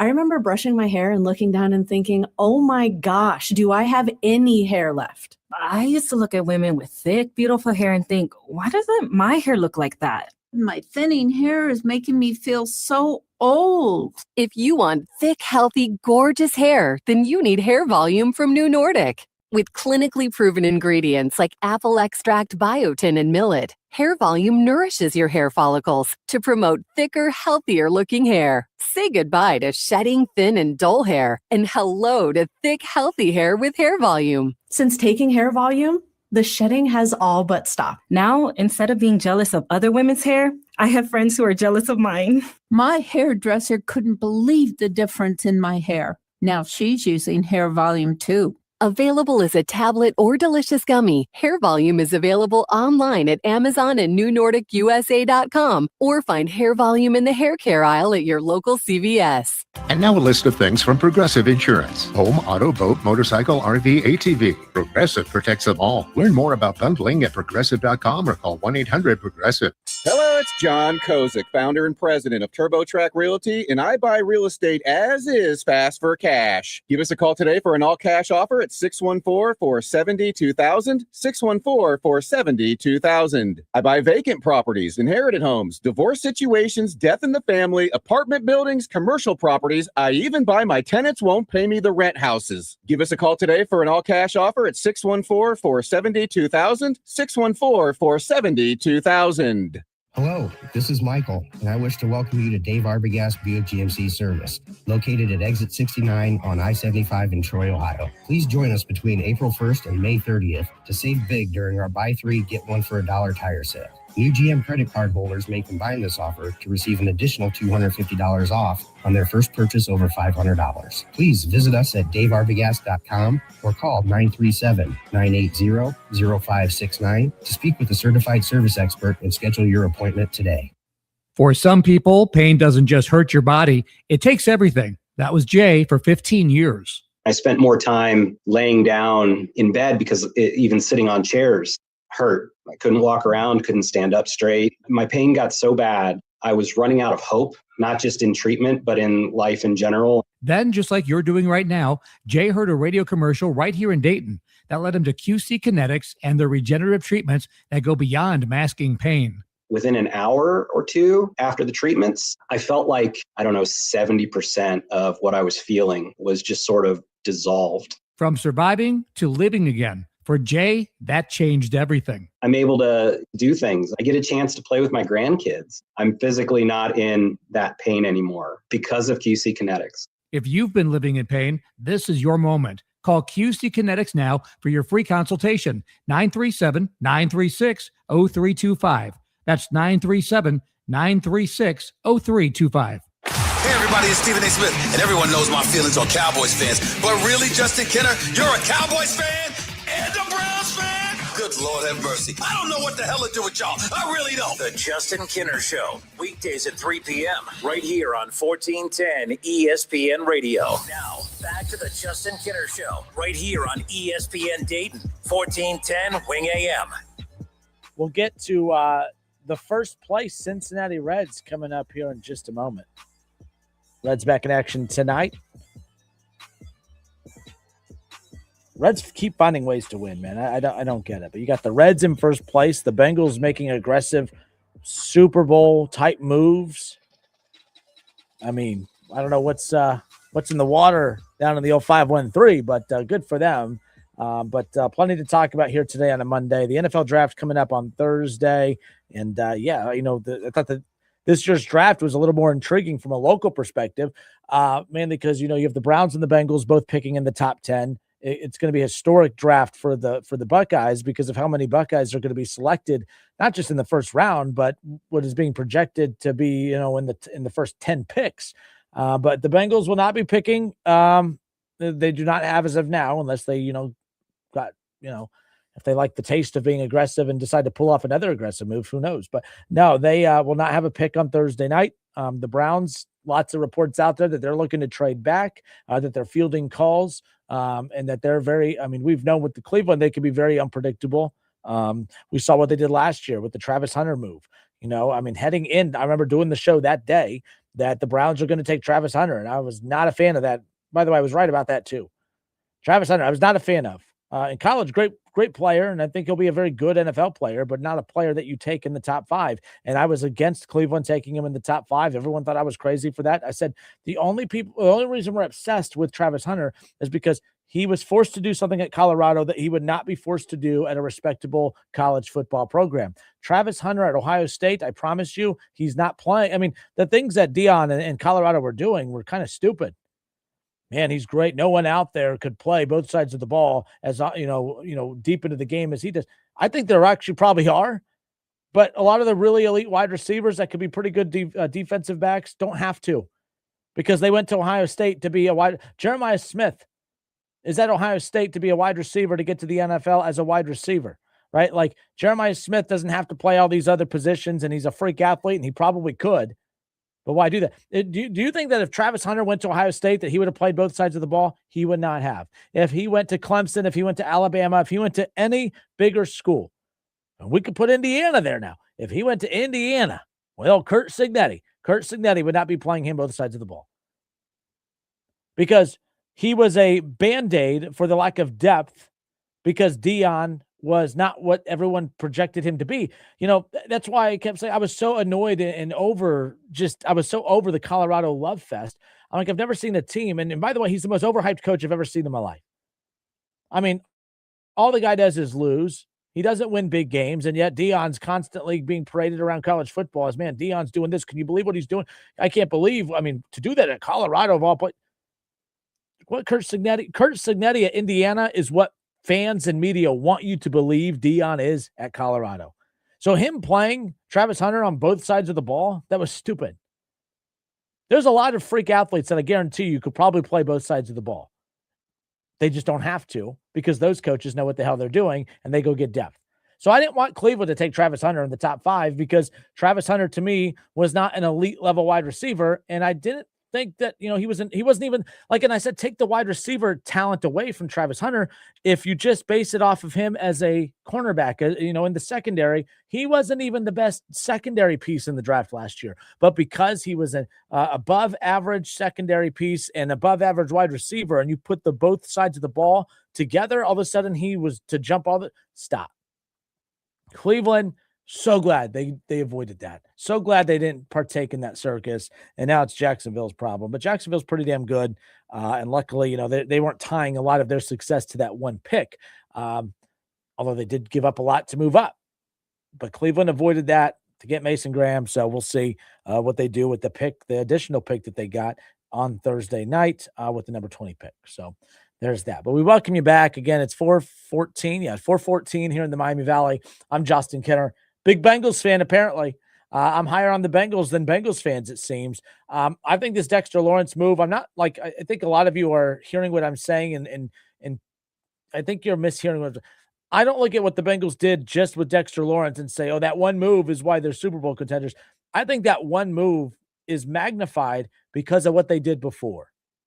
I think because the Bengals went out and got Mafe and free agency, and were able to get him, obviously, to sign with them, coming from the Super Bowl champion Seahawks, because they were able to get a Jonathan Allen signed to a 2-year deal, because they were able to get Brian Cook signed to a 3-year contract extension through the 2028 season, and to get him to come in. They extended Orlando Brown Jr. on the offensive line. They got Risner on another extension, on a 1-year contract extension. They arguably have one of the best backup quarterbacks in Joe Flacco, in my opinion. I think Joe Flacco is good enough to start for a lot of teams. And he's your backup in Cincinnati. Cincinnati has had a very, very, very good offseason. And I thought before it was just an okay offseason, but it was still missing that main event.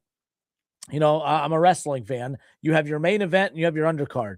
And your undercard, you have the mid card and all this stuff. Like those mid card fights, those don't have to be the best fights in the world, but those mid card fights feel bigger if you have a big time main event. A big-time main event could take those mid-card matches and make them feel bigger than what they are. And to me, that's what Mafe, that's what the Joe Flacco, and that's what the Jonathan Allen move was. Like, those were all just good mid-card moves, but they weren't being elevated by anything. Now that you got Dexter Lawrence with, of course, a Jonathan Allen, with, of course, a Mafe, with, of course, a Brian Cook, now that one main event move takes that mid card and bumps it all up. And now I think it's been a hell of an off season. I hope that was a good analogy. I hope I did okay with that. I've been working on that one for the day. I was kind of curious your guys' thoughts. Let me know. But the bottom line is I think that this has just been an un-Bengal-like off season. They acted with urgency. They acted with aggression. And to be honest, it went miserably bad, but I thought that the fact that Duke Tobin, who I think is a goofball, I think the fact that he addressed the media right after the season ended and didn't wait until Indianapolis at the Combine, that was different. Remember when he addressed the media after, how everyone was like, oh, that's different. Like, he never does that. It was at the end of January or whatever it was. Like, he's never done that. Usually you only get a chance to hear from Duke Tobin. He'll say something really uncomfortably goofy at the Combine and then again during a preseason game later in the year. And that's about it. You usually don't hear too much from Duke Tobin. But the fact that he was able to face the media, face the backlash right away, that was the Bengals doing something they normally don't do. They were aggressive in the offseason, something they don't do, something they've never done. They never do.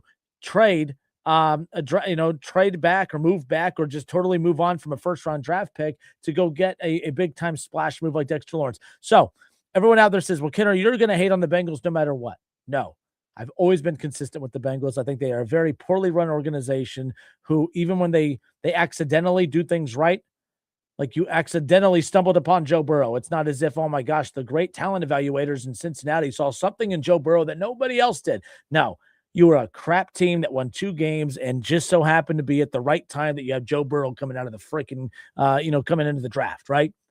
Like that wasn't the plan. That, Duke Tobin and them weren't planning to go get Joe Burrow. You just stunk and you were bad. And I'm not going to give them credit for that. Like, this is a team that missed the playoffs for 3 straight years with Joe Burrow. So many teams out there do everything they can to tank, to go get a quarterback because everyone is a quarterback away from winning except for the Cincinnati Bengals. You're the only team I know that has taken that narrative and proved it wrong. Man, if you just get a quarterback, everything will be fine. It has not been fine for 3 straight years. So, no, yes, when I've been very negative about the Bengals, it's well-deserved. I think they're a crap-ass organization, to be quite honest with you. You take Joe Burrow away, not a whole lot to be proud of, right? More to be proud of technically than the team I have, but it is what it is. It doesn't, you crapping on my team doesn't take away the deficiencies with yours. So today I'm happy that this move happened because 2 weeks ago when the Dexter Lawrence drama started to really materialize, I was adamant that if the Bengals were a competent organization, they would look at that vulnerable situation over there in New York and they'd go swooping in. Because the Bengals normally, with Joe Burrow, even on a bad year, miss the playoffs and they're still picking, like last year, Shamar Stewart, they take him with the number 17 pick, right? So if the Bengals had last year's number 17 pick, I don't think they get Dexter Lawrence. They got Dexter Lawrence because they did have a top 10 pick. And all the guys that they really wanted in the draft, there was a good chance that none of those guys were going to be available come pick 10. And now you're reaching, and your organization's not good enough to reach on draft picks, hence why they failed for so many years since drafting Joe Burrow, because they always think they're the smartest team in the room. Oh, Jermaine Burton, sure, he has some character issues, but you know what? He's played for some bum coaches, right? He played at Georgia and he played at Alabama, right? What does Kirby Smart know? What does Nick Saban know? We got Zach Taylor, baby. We'll get him in line. He's not even on the team anymore. Eric All, great tight end in college, great talent. Sure, he's been injured pretty much every single season, but hey, we're Cincinnati. We keep our players healthy. He hasn't played since his rookie year early on 2 years ago, right? Like Shamar Stewart, sure. I mean, he looks like Myles Garrett, but he has the production of Justin Kinner. I mean, like, hey, we're the Bengals. We'll get that Myles Garrett production out of him. Nothing. I mean, this team continues to whiff on pick after pick after pick. So to me, you take that top 10 pick and you don't risk another whiff. You go get the for sure thing. And to me, Dexter Lawrence, there's not one single player in this draft that could have done more for them now and in the future than what you're going to get from, in my opinion, the best interior defensive lineman in the NFL and Dexter Lawrence. So kudos to Duke Tobin, Katie Blackburn, kudos to the Brown family, kudos to the Cincinnati Bengals, because I think that they absolutely dominated and won this move. Like I said earlier, Dexter Lawrence is the perfect explanation point to a great offseason already. And who knows, maybe now that there's not as much pressure, and by the way, they need to hit on some draft picks, don't get me wrong, but I do think this takes a lot of pressure off the front office for Cincinnati. They need to hit on at least 2 of these draft picks this weekend. But man, the pressure to hit on that first round pick. It didn't matter if you found a couple good starters later in the draft. If you whiffed on the first round pick, it almost sours anything else that happens after. Now, because that first round pick brought you an all-pro interior defensive lineman, arguably the best one in football. I'm not saying that you can, whiff on every pick after that, but I don't feel like there's as much pressure now on Cincinnati. I think that they're going to be more loose, more relaxed, and I think they're going to have a solid draft this coming up weekend. We'll see what happens nonetheless. Paul Blanton, he chimes in. He says, I agree, Justin, but I mean the same old Bengals in terms of finding ways to lose and not capitalize on what they need to do. Paul Blanton's response was to my comment from earlier. So Paul Blanton messaged in and said that he likes the move, but it's still the same old Bengals. They'll find a way to miss the playoffs and or lose key games. Paul's a huge Bengals fan. My only pushback to his take was, I get what he means by the same old Bengals, but the Bengals just pulled off a non-Bengals-like move. And the best way to prove that you're not the same old Bengals is to not operate like the same old Bengals. And I think the Bengals got everyone's attention as they're in a must-win, they're in a win-now window with Joe Burrow. For the first time, they made me feel like, oh, they're going all in. Because what I couldn't wrap my head around for years is, how do you have Joe Burrow, Jamar Chase, and T. Higgins? If those three can't get you to operate differently, there's not a single human ever that will ever make the Bengals operate differently. And the fact that they've wasted so many years is kind of a pain. But hey, they did an un-Bengals-like thing, and they did their thing. Steve Doty, what up, Steve? I hope you're well, sir. He says, Lawrence will alone increase our defensive end production, allow pressure with just the front. We won't have to use linebackers to get that, freeing them up to fill gaps. Defensive backs won't have to have blanket coverage for as long. This was an excellent move, and he gives a big hooday. Yeah, I like I said, sometimes we just look at the position of which they acquired, of what that means for that position. I think it frees up so many other key pieces of this. And what I love about it is, remember what I said last week? I said, hey, I kind of like the addition of Brian Cook, but if you don't have a pass rush, I really don't care who your safety is, because if no one's getting to the quarterback and the quarterback has all day, you're going to pick apart the Bengals defense, no matter how good the secondary is, if you have no pass rush. Now you have a pass rush, a complementary pass rush. You have a very solid pass rush. And you added Brian Cook. We need to see progression from guys in their secondary. They need to see some guys take major steps forward. What does DJ Turner look like this upcoming season, right? Like that's going to, Jordan Battles there, Dax Hill, from the safeties to the cornerbacks, it doesn't matter.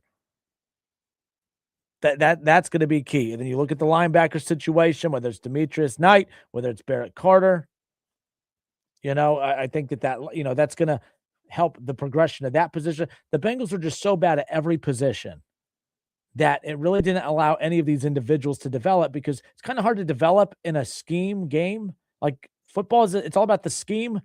You can't take one elite player, put it on a bad defense, and that be a difference maker. I mean, you had the sack leader in Trey Hendrickson, and they were still one of the worst pass rushers. How do you have the sack leader on your roster and you're still viewed as the worst pass rush team in football? I mean, that doesn't make any sense. That's how bad that team was. This team, I mean, my goodness.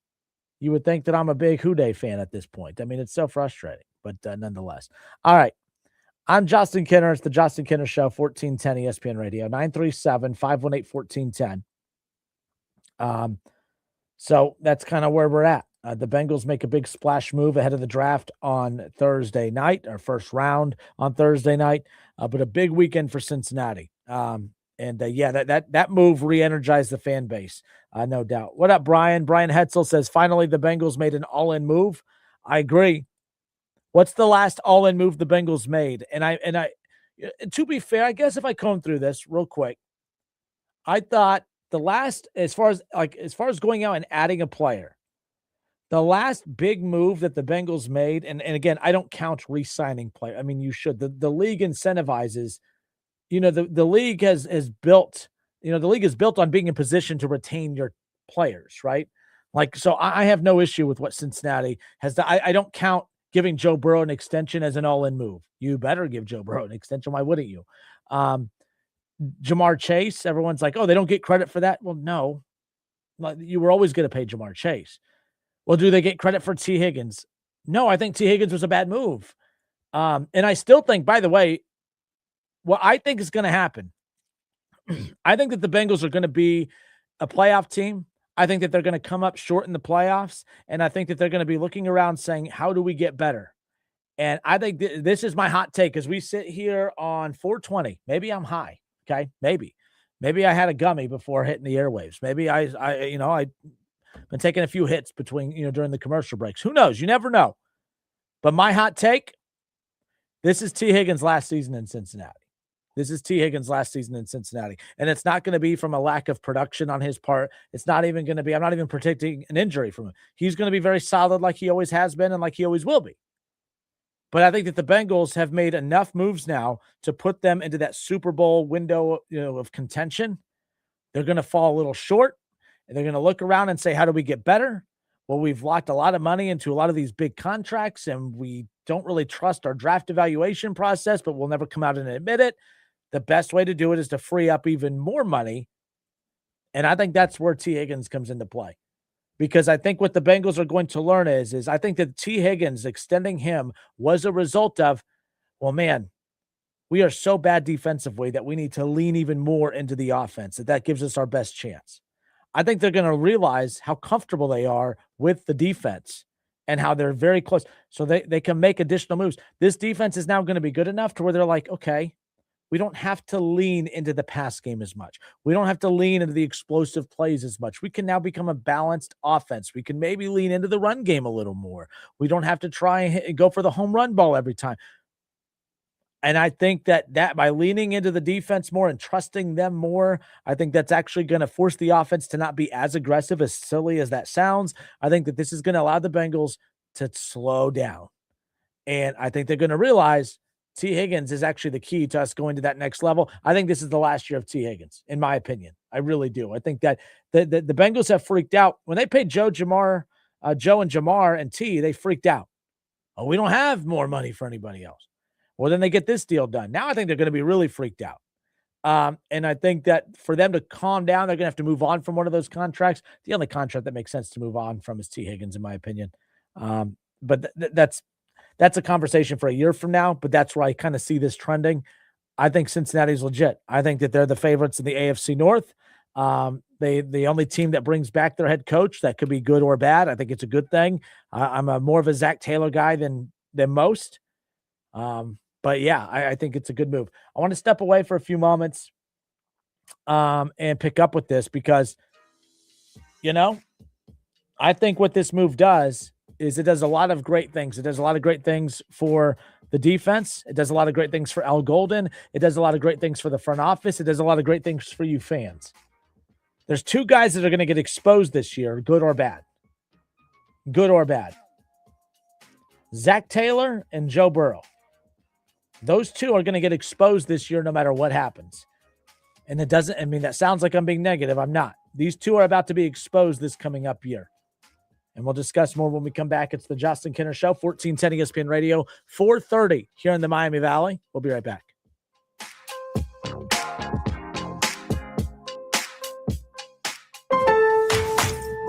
It's deck days at Lowe's, and the savings are stacked. Right now, pros get 15% off all in-stock composite decking from top brands like Trex, TimberTech, and Decorators. Plus, get a free DeWalt 20-volt max 5-amp-hour battery when you buy a select DeWalt tool. The deck's stacked in your favor with brands pros trust. Our best lineup is here at Lowe's. Valid through 4/22 while supplies last. Selection varies by location. If you or anyone you care about is facing a family legal matter, call Cordell and Cordell today at 1-855-GET-LEGAL or visit CordellCordell.com to schedule your consultation. There's a lot on the line in divorce. This is Joe Cordell of Cordell & Cordell, the largest family law firm in the country, with over 35 years of helping clients navigate divorce. But being big doesn't mean less personal or less local. Our attorneys live and work in your community, and as neighbors, they understand the challenges your families face. Divorce touches all areas of your life, your home, savings, retirement, and of course, kids. So when you find yourself facing divorce, you need a partner you can count on. Visit CordellCordell.com to schedule your consultation. If you or anyone you care about is facing divorce, contact Cordell and Cordell today. With over 100,000 clients served, we understand the challenges you're facing on a personal level. Call Cordell and Cordell today at 1-855-GET-LEGAL. That's 1-855-GET-LEGAL. 2689 Commons, Dayton. Alice Cooper, LAC's Attic Tour. No more Mr. Nice Guy. This Saturday, Rose Music Center at the Heights. The Rock and Roll Hall of Famer returns. Welcome to my nightmare, 'cause I'm dancing. Tickets on sale now at Ticketmaster.com. Presented by MEMI. Alice Cooper, live. Progressive Commercial Insurance protects small businesses with affordable coverage options. Get a quote today at progressivecommercial.com. That's progressivecommercial.com. Save big on everything for your next project when you shop at Menards. White elastomeric roof coating stops leaks and revives aged, flat roofs. It lowers roof temperature by reflecting heat from the sun, helping you save on energy costs. And it's easy to apply with a brush, roller, or sprayer. Shop our entire selection of roof coatings today on Menards.com. Plus, check our weekly flyer for all of the great deals happening now. Save big money at Menards. Is your old mower more of a lawn ornament than a lawn machine? Stop fighting the equipment and start enjoying the weekend. Get to East Lawn and Garden Center in Urbana, where they've got the heavy hitters ready to do the work for you, like the precision of steel, handheld power, the innovative strength of Cub Cadet, or the game-changing speed of an Alto Zero Turn. Bring in your old equipment today, and they'll give you top dollar for your trade-in. Get the best brands and the best trade-in value in town at East Lawn and Garden Center in Urbana, where the pros go to grow. Are you interested in learning more about the world of digital marketing? Are you looking to grow your business online, but don't know where to start? Join Conrex Digital on Tuesday, April 21st at 9 a.m. for a free quick 30-minute Digital and Donuts. To learn more about the digital world, the Conrex Digital experts will share tips, tricks, and tactics. So don't miss it. Digital and Donuts is Tuesday, April 21st at 9 a.m. at the Beaver Creek Chamber of Commerce, 3210 Beaverview Lane in Beaver Creek. It's free. Swing by Frickers this week and treat yourself to one of our unbeatable lunch combos. Choose from your favorites, like the Big Frickin' BLT, cheeseburger, frickin' chicken wrap, and more. Each with a side and drink for just $10.99. Plus, use the Frickers app and score double points on lunch for a limited time. Monday through Friday, 11 a.m. to 2 p.m. Whether you dine in or grab it to go, lunch just got a whole lot tastier and more rewarding. At your home for fun, food, sports, and spirits, Frickers. Hi, I'm Shannon Crabtree from Mike Foley's Montgomery County Clerk of Court's office. Do you need something notarized? We've got you covered. Our Montgomery County Clerk of Court's office offers an online notary service that's secure, fast, and free. This service does require a camera. Next time you need a notary, go to courthouse2u.com and click on notary. It's another convenient service of your Clerk of Courts, Mike Foley, and his national award-winning Courthouse to You programming. Look, I love the Reds as much as you do. But why does this team's batting average look like the 1990s gas prices? If you don't remember, they were low. Now, back to the Justin Kinner Show, right here on ESPN Dayton, 1410 Wing AM. All right, everybody, we are back, 4:35 here in the Miami Valley. We got Reds baseball coming up later on tonight. That's right, your first place, Cincinnati Reds. Look to keep the momentum going. They will be on the road once again. They're at Tampa as they get a series underway with them. It'll be Reds and Rays tonight, 6:40 the first pitch, 6:10 pregame coverage will begin. And we get to see Rhett Lauder on the mound.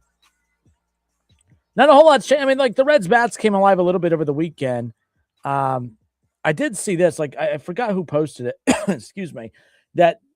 And again, it's a nine-man lineup. I get that. But the Reds' middle of the order is like top 7 in every major statistical category out there, which means all the Reds' offensive numbers are specifically coming from the middle 3, coming from obviously Elly De La Cruz, okay, coming from Sal Stewart and Eugenio Suarez.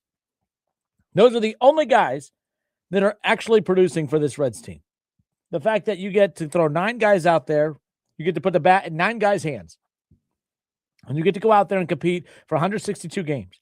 And yes, I get it that the Reds right now are 22 games into the season, but 22 games into the season with the worst offense in baseball, somehow, some way, they're 14-8. And they're first in their division. Now, I will say this, that a lot of people are saying, well, the division is not that great. I get it. I think the NL Central is, don't confuse super competitive with super great. But every team in the NL Central is at least 3 or more games above 500. There's not a slouch in this division.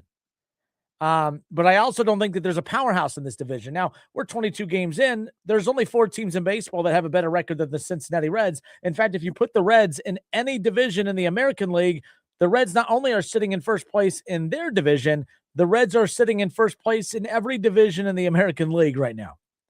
The Yankees are 13-9, sitting atop the East. All right, the Guardians are 13-10, sitting atop the Central, and the Rangers are 11-11, sitting atop the West. The Reds at 14-8 would be second in the NL East behind the Braves, who are 15-7, and they would be, second in the West behind the Dodgers at 15-6. So I get it. The only information I have is what has been provided to us through 22 games. And 22 games in, the Reds are amongst the best in baseball. They're also amongst the worst in baseball with that lineup. We'll see what they end up doing coming up here later on tonight to keep that momentum going. But yeah, the Reds, good for them. The Reds have found a way. They're finding ways to win. This is that Terry Francona effect. I really do think it's a Terry Francona thing. It's a pitching thing. They have dominant pitching, but I really do think, like, Francona, there's a reason. Like, guys, this guy wins no matter where he goes. Last year was a bad year for the Reds, and they found a way to make the playoffs. This year, there's bad things about this team, but he knows how to tap in to rosters. He knows how to tap into winning. And I think that, I don't know how much longer the Reds are going to have Francona.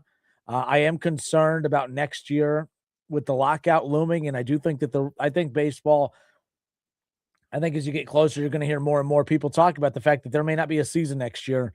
I'm a big Francona guy. The Reds are very fortunate to have him as a manager, and I just think this team's finding a way. Like we say all the time, that how do you judge?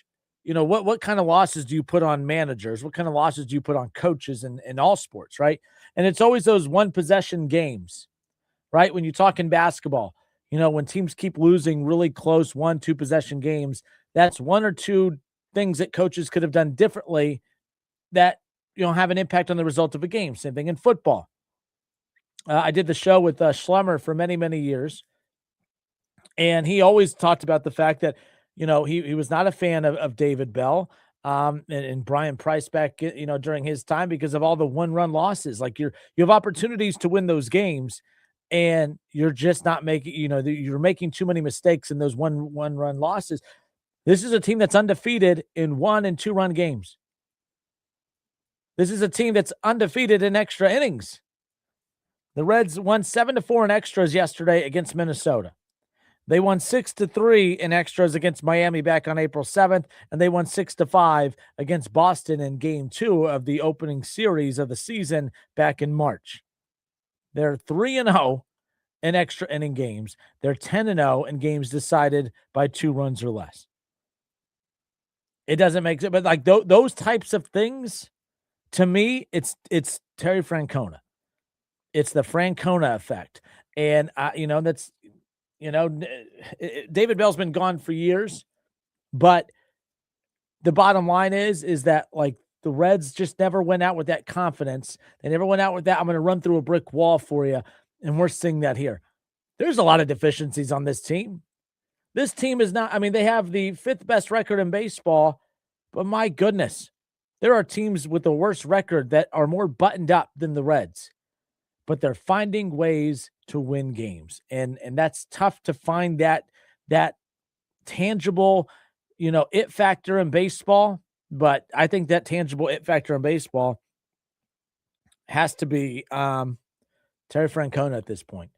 But that's how dominant this pitching staff has been, and good for them. And there's been just enough offense. Ellie and Sal Stewart, and Eugenio Suarez all doing their part. By the way, I know we're going to get back into the Bengals. I put out a tease a little bit ago, but I just wanted to make sure, because as it's 4:41, I wanted to make sure we touched on the Reds a little bit before they start this 3-game series with Tampa. Tomorrow, we're going to be giving away tickets for the Reds' next home series against Detroit with the Tigers in town. So tomorrow, I'll be telling you how you can win tickets to watch the Reds welcome in Detroit for that series, which starts later on this week on Friday, heading into the weekend. So tomorrow, I'll tell you how you can win tickets to Reds Tigers on Friday night. So keep that in mind. Okay, back to the Bengals. I think that what I'm most excited about for the Dexter Lawrence edition, and again, this is me as a football fan, not a Bengals fan. What I'm most excited about is I finally, and maybe this is a Browns fan take, maybe this is where you're going to start to sense that the hater Kinner is coming out a bit. But I think that there's going to be one particular individual that gets exposed more than anybody else with the addition of Dexter Lawrence. And I'm not talking about Al Golden. All right. I think Al Golden is, he's going to get the axe if he can't figure it out with this group. But I also think Al Golden will have an opportunity to skyrocket up these boards of top defensive coordinators, because if the Bengals start winning because of the improvement of the defense, Al Golden's going to be a hot commodity around the league, like what we saw with the last Bengals defensive coordinator, one that helped get him to a Super Bowl and is now the DC over with the Colts. Like, I think that stuff's going to go a long way. But the one guy I think, all right, and my producer, you can clip this, okay? The one guy that I think is going to get exposed the most by this move is going to be your golden boy, Joe Burrow. Because Joe Burrow has been one of the most unprotected quarterbacks on the football field. Of all the quarterbacks in the league since Joe Burrow arrived in the league in 2020, no quarterback has been hit more than Joe Burrow. He's been the most unprotected quarterback on the field. But to me, in a league where everyone just absolutely picks apart every quarterback in the NFL, Joe Burrow has been the most unprotected quarterback on the field. I think he's been the most protected quarterback off the field. Excuse after excuse after excuse has been made for Joe Burrow. He is not reliable.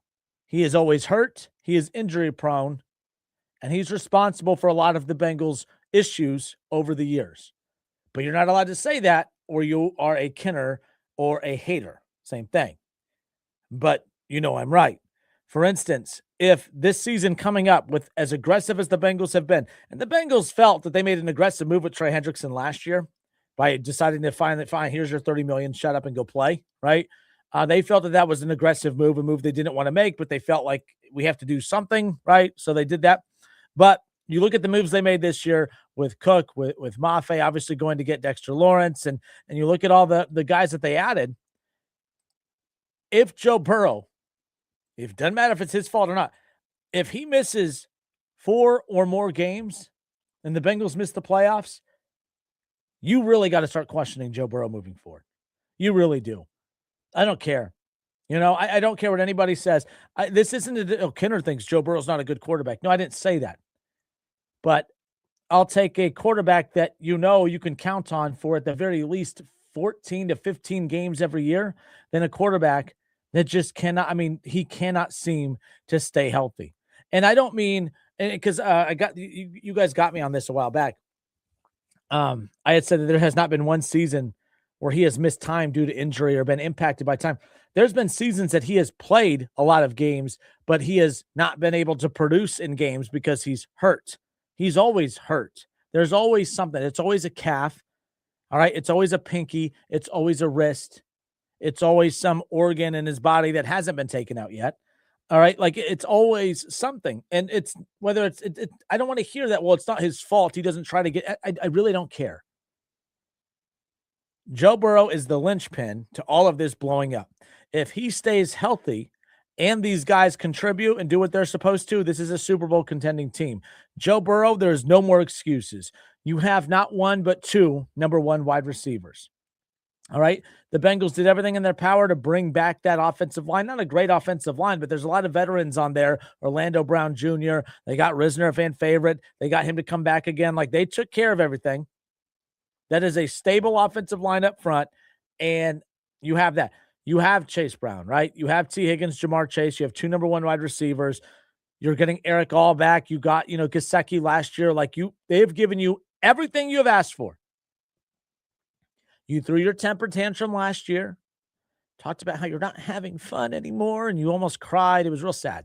You did all that. You got the attention you wanted. All right. And the next thing you know, the Bengals panic. And it took that, though, to be fair. I like that he threw the temper tantrum. I like that he did the fake tearing up thing. I like that he did all that really cool stuff because it got their attention. And they made the moves that he wanted them to make and that all of us wanted them to make. So now there's no excuse. You have a defense. You have a run game. You have 2 number 1 wide receivers. So what else? And you play in a crap-ass division now. I don't know how good the Ravens are. The Browns is the Browns, and the Steelers are pretending that the standard is the standard still, even in the post-Mike Tomlin era. So no more excuses for the golden boy, your golden boy, not mine. From a talent perspective, I don't think Joe Burrow is overrated at all. But from a quarterback perspective, I think he's very overrated. I've never seen a quarterback get more praise for doing nothing. He was the quarterback of a team that went to a Super Bowl in year 2. But imagine Patrick Mahomes missing the playoffs for 3 straight years. It wouldn't happen. Imagine Lamar Jackson missing the playoffs for 3 straight years. It wouldn't happen. Imagine Josh Allen, who not only does he not miss playoffs, he doesn't miss games. Imagine Josh Allen missing the playoffs for 3 straight years. It can't be an excuse every year. It can't be every year. So Joe Burrow will get exposed this year. Because if he can't go and win it all, because that's all you guys have been telling me and everyone, he doesn't need an elite defense. He just needs an average defense, and they're out there competing for Super Bowls. You guys tried doing this thing 2 years ago with the historically bad defense that, the Chiefs are, that they're losing on purpose so that they don't have to face the Bengals in the first round of the playoffs. Yeah, Patrick Mahomes was afraid of facing the worst defense in the NFL. You guys are so high and mighty on Joe Burrow. You guys think that he is just the ultimate, and maybe he is. But how about you make the playoffs for the first time in almost a half decade? How about you do that? Joe Burrow, if you miss the playoffs or you get bounced in the early rounds or you can't win this division or you can't stay healthy again, I think y'all need to have a come to Jesus moment and really talk about who are you with Joe Burrow? You're a team that has a lot of hopes, but hopes doesn't win anything. Availability does. All right. Going out there and physically going out to win games does. There you go. So Damon Hahn, what up, Damon? Damon says, Justin, what would you consider being exposed? I think that Joe Burrow is going to be exposed because now he has no more excuses. In the past, Joe Burrow could be as great as he wanted to be, but then when he fell short in games, like when he lost the game against the Chiefs 2 years ago in the beginning of the season, when he threw multiple interceptions. All right, when he lost the game to the Chargers a few years ago, when he threw late interceptions in that game, and everyone wanted to blame the defense and blame the officials. And I said, no. He threw those turnovers late in games. He's had a lot of turnovers late in games that no one ever blames him because everyone feels sorry for him because his O-line's bad, because his defense is bad. Even a coach that took him to a Super Bowl, somehow, some way, you feel bad for him because Zach Taylor is his coach. Like, it's always something. His coach isn't good enough. His O-line's not good enough. His defense isn't good enough. His run game's not good enough. Well, now everyone loves Chase Brown. Everyone's excited about Orlando Brown Jr. and the offensive line coming back for the second straight season. Everyone loves this defense now, including me. I do. I like this defense. I don't think it's a bad defense at all. So when it's all said and done, Joe Burrow, it's time to – I'm not allowed to say the SH blank T word. I don't even know if I'm allowed to spell it. So, it's time to crap or get off the pot. You're either you're either an elite level Super Bowl championship type quarterback or you're not. But enough is enough because I don't know what more does this guy need. He needs 2 number 1 wide receivers. He needs a defense. He has a defense. He has 2 number 1 wide receivers, and he has a coach who draws up every play imaginable for Joe Burrow to be Joe Burrow. I've said it before. I'm not as anti-Zach Taylor as a lot of you, but Joe Burrow comes out and is in support of Zach Taylor every year. Why would that be? Because Joe Burrow knows if any other head coach comes in, they will probably force him to hand that ball off more. They will force him to run a balanced offense more. Instead, he likes Zach Taylor because he could push him around and bully him a bit and bully him into letting him throw 40 to 50 times a game. That's why he supports Zach Taylor. So you want to throw the ball as much as you do. You want to run around and scramble in meaningless flag football games as much as you do. You want to have 2 number 1 wide receivers. You want all that. That's fine. Super Bowls, better playoffs, AFC championships. You need to get back to doing what you were doing in the first 3 years you were in the league. Because my goodness, I don't get how Joe Burrow has been out of the playoffs for 3 straight years. Now he has everything he needs. No more excuses. That's all you guys have done for him for years is excuse after excuse after excuse. I love what the Bengals did getting Dexter Lawrence. I think that was a hell of a move. I love that move. And I'm not even a Bengals fan, but that was a Super Bowl quality move. I like Mafe. I like Cook. I like the additions, Jonathan Allen, everything they did. I thought was a hell of an offseason. They still have the draft to go. But no more excuses for Joe Burrow. Go win football games. And even if your numbers aren't as great and your team's winning, that's all that matters because that's all people care about is winning. Patrick Mahomes has not been a sexy quarterback for years. Everyone, he obviously this past year was the worst year he's had with the Chiefs. Before that, he was in 3 straight Super Bowls. Every year, his numbers diminishing more and more and more, but the defense was going up, up, up, and he's a legend in the game. And Joe Burrow is one of the biggest what-ifs in the history of the NFL. So, nonetheless. Damon Hahn says, I think you were correct earlier when you made the point that the Bengals can now slow down and not rely on the home run play. So if they end up throwing all game and they don't do well, it will expose Zach Taylor being weak as a leader. And that was the other guy I talked about too. I defend Zach Taylor more than not. But Zach Taylor has decided that with the worst defense in the NFL, people criticize his play calling. I don't think Zach Taylor calls the plays he does if he has a complimentary defense that he trusts. But I think he knew we can't be conservative offensively and then punt it on 4th down because we're just going to give up points, and we can't leave opportunities on the field. We got to be aggressive. We're built to be aggressive. A lot of you don't like it. I get it. But I do believe Zach Taylor at times has said, and I remember with the Reds 2 years ago, remember when the Reds were they were the league leader in stolen bases, and they were also one of the league leaders in throwouts. And I go, well, that's David Bell's way of saying, hey, we can't score runs. So when we do get on base, we're going to run.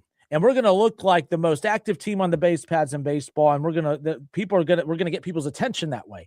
And people did, but they also we were questioning the third base coach, questioning David Bell, they had to be aggressive because advancing runners, risking getting thrown out and risking, putting an end to a run was the risk they were willing to take because they didn't have confidence that they were going to advance runners. So I didn't mind David Bell and those runners being as aggressive as they were on base because they had no confidence that they were going to be able to advance runners. So I get it. And that's kind of how I look at the football team as well, because I'm like, hey, they have to be home run hitters. They have to go for the long ball. They have to go for the home run play with Jamar Chase because they have to let Joe B be Joe B because it's the only chance that they have of going to win a football game. Now that's not the case. Now they have more than one way to win a football game. And I think that Joe Burrow and Zach Taylor could be exposed this upcoming season, no doubt. Let's go to Shaw. It's been a while. Shaw, you're on live. Close this out.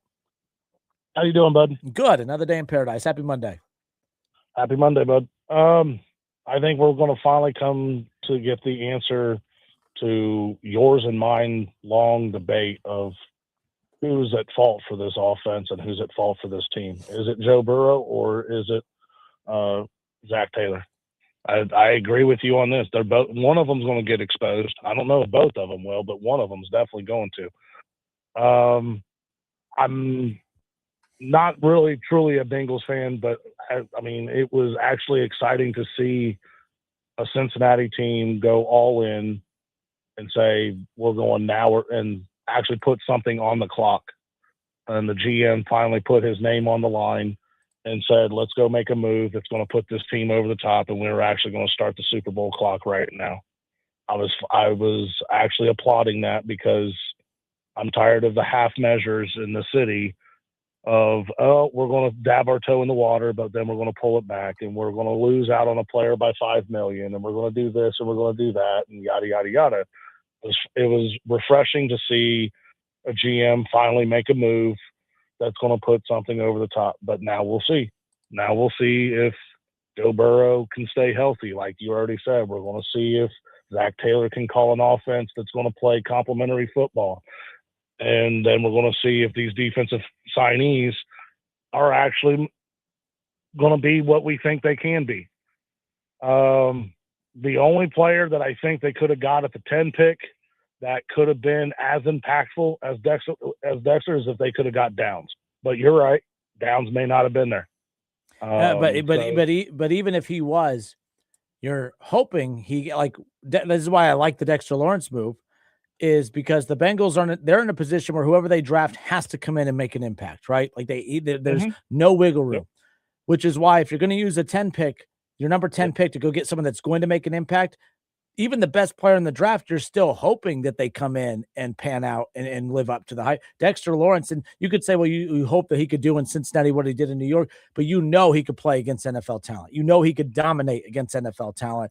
That's why I don't think that even Caleb Downs, I don't think there's anyone in this draft that would provide them what they needed to accomplish right now, because, again, this pick was made more for the next 3 or 4 years than big picture. And you draft Caleb Downs, big picture. I think Dexter Lawrence is for hopefully big picture, but I think for them, it's about the next 2 or 3 year window. And that's what I think that move was about, which is what I wish more teams would do. I'm not saying you blow up your entire future, but sometimes when the opportunity is right, like the Browns, they said, hey, we might be blowing up an opportunity, big picture, for a short 4 or 5 year run. We're going to do it. They did it. It blew up in their face with Deshaun Watson. But I understood the intent of what they were trying to do. They were trying to go get a top 5 quarterback. It blew up in their face. I don't think that risk is as high for the Bengals on this move. I think it was a good move. It fits what they're trying to do. So we'll see. Yeah, and I completely agree with it. I mean, it's that you could tell that they wavered back and forth on with the 10 pick. Are we going to get what we should get from a 10 pick with getting Dexter Lawrence? Is he going to bring us what a 10 pick should get right now, like you said, instead of 2-3 years from now? Yep. I think Caleb Downs could give you pretty close to what Dexter could give you this year. But again, like you said, that's hope, and you can't really make a strategy on hope. So I get all that. I guess I'm just higher on Downs, but like you said, Lawrence has proven himself now multiple years now in the NFL to get it done. So you risk, quote unquote, the future, but you're just acting basically as a GM. You're going, okay, Dexter Lawrence was our 10th pick. That's what you're doing. And like now I agree with what you said about an hour ago when you said they got to hit with picks 2, pick 3, pick 4, and the rest of the pick 2, or at least a couple of them to fill in to get that depth going. Because I think top line, I think you can match them up with pretty much anybody in the league. It's going to be depth wise. Let a couple injuries roll through here, and then now you're going to start getting sketchy things. And going back to the Burrow part of it, let some offensive linemen get hurt. We're right back to square one on that whole conversation. Before I get off here, I did want to bring up that I kind of texted you this last night, and I'm not joking. I'm saying it in hushed monotones and quotations. And you know me, you and I were arguing about the Suarez and everything else before the season started. So you know this is probably a little difficult for me to say, but quietly I am starting to believe. Because if they're doing what they're doing right now, and I have to believe 1, 2, 3 of these guys are going to turn it around and they're actually going to start getting hot, and you let this team start getting hot offensively come May, June, and July, they're winning now, like you said, because the pitching, and you were 100% correct, the pitching and the bullpen. And I guess I probably should have believed more in what you were saying, because I always have heard pitching wins in baseball, and it always has been, always will be. But I'm starting to believe.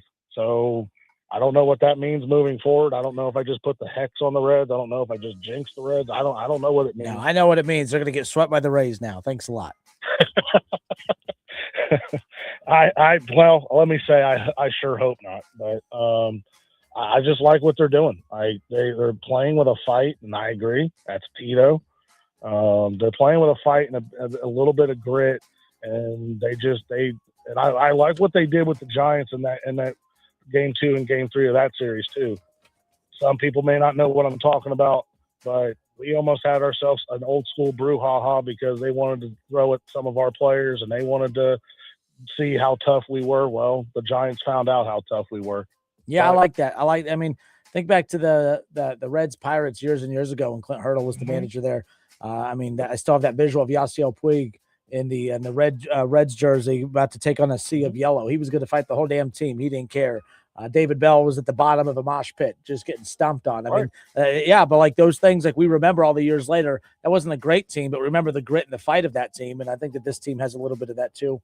We'll see. But Shaw, I'm going to hang up because I don't want you to get the patented little Michigan send off that you always try to throw in towards the end. Good hearing from you. Hope you're doing well. Thank you everybody for tuning in. That does wrap it up for us.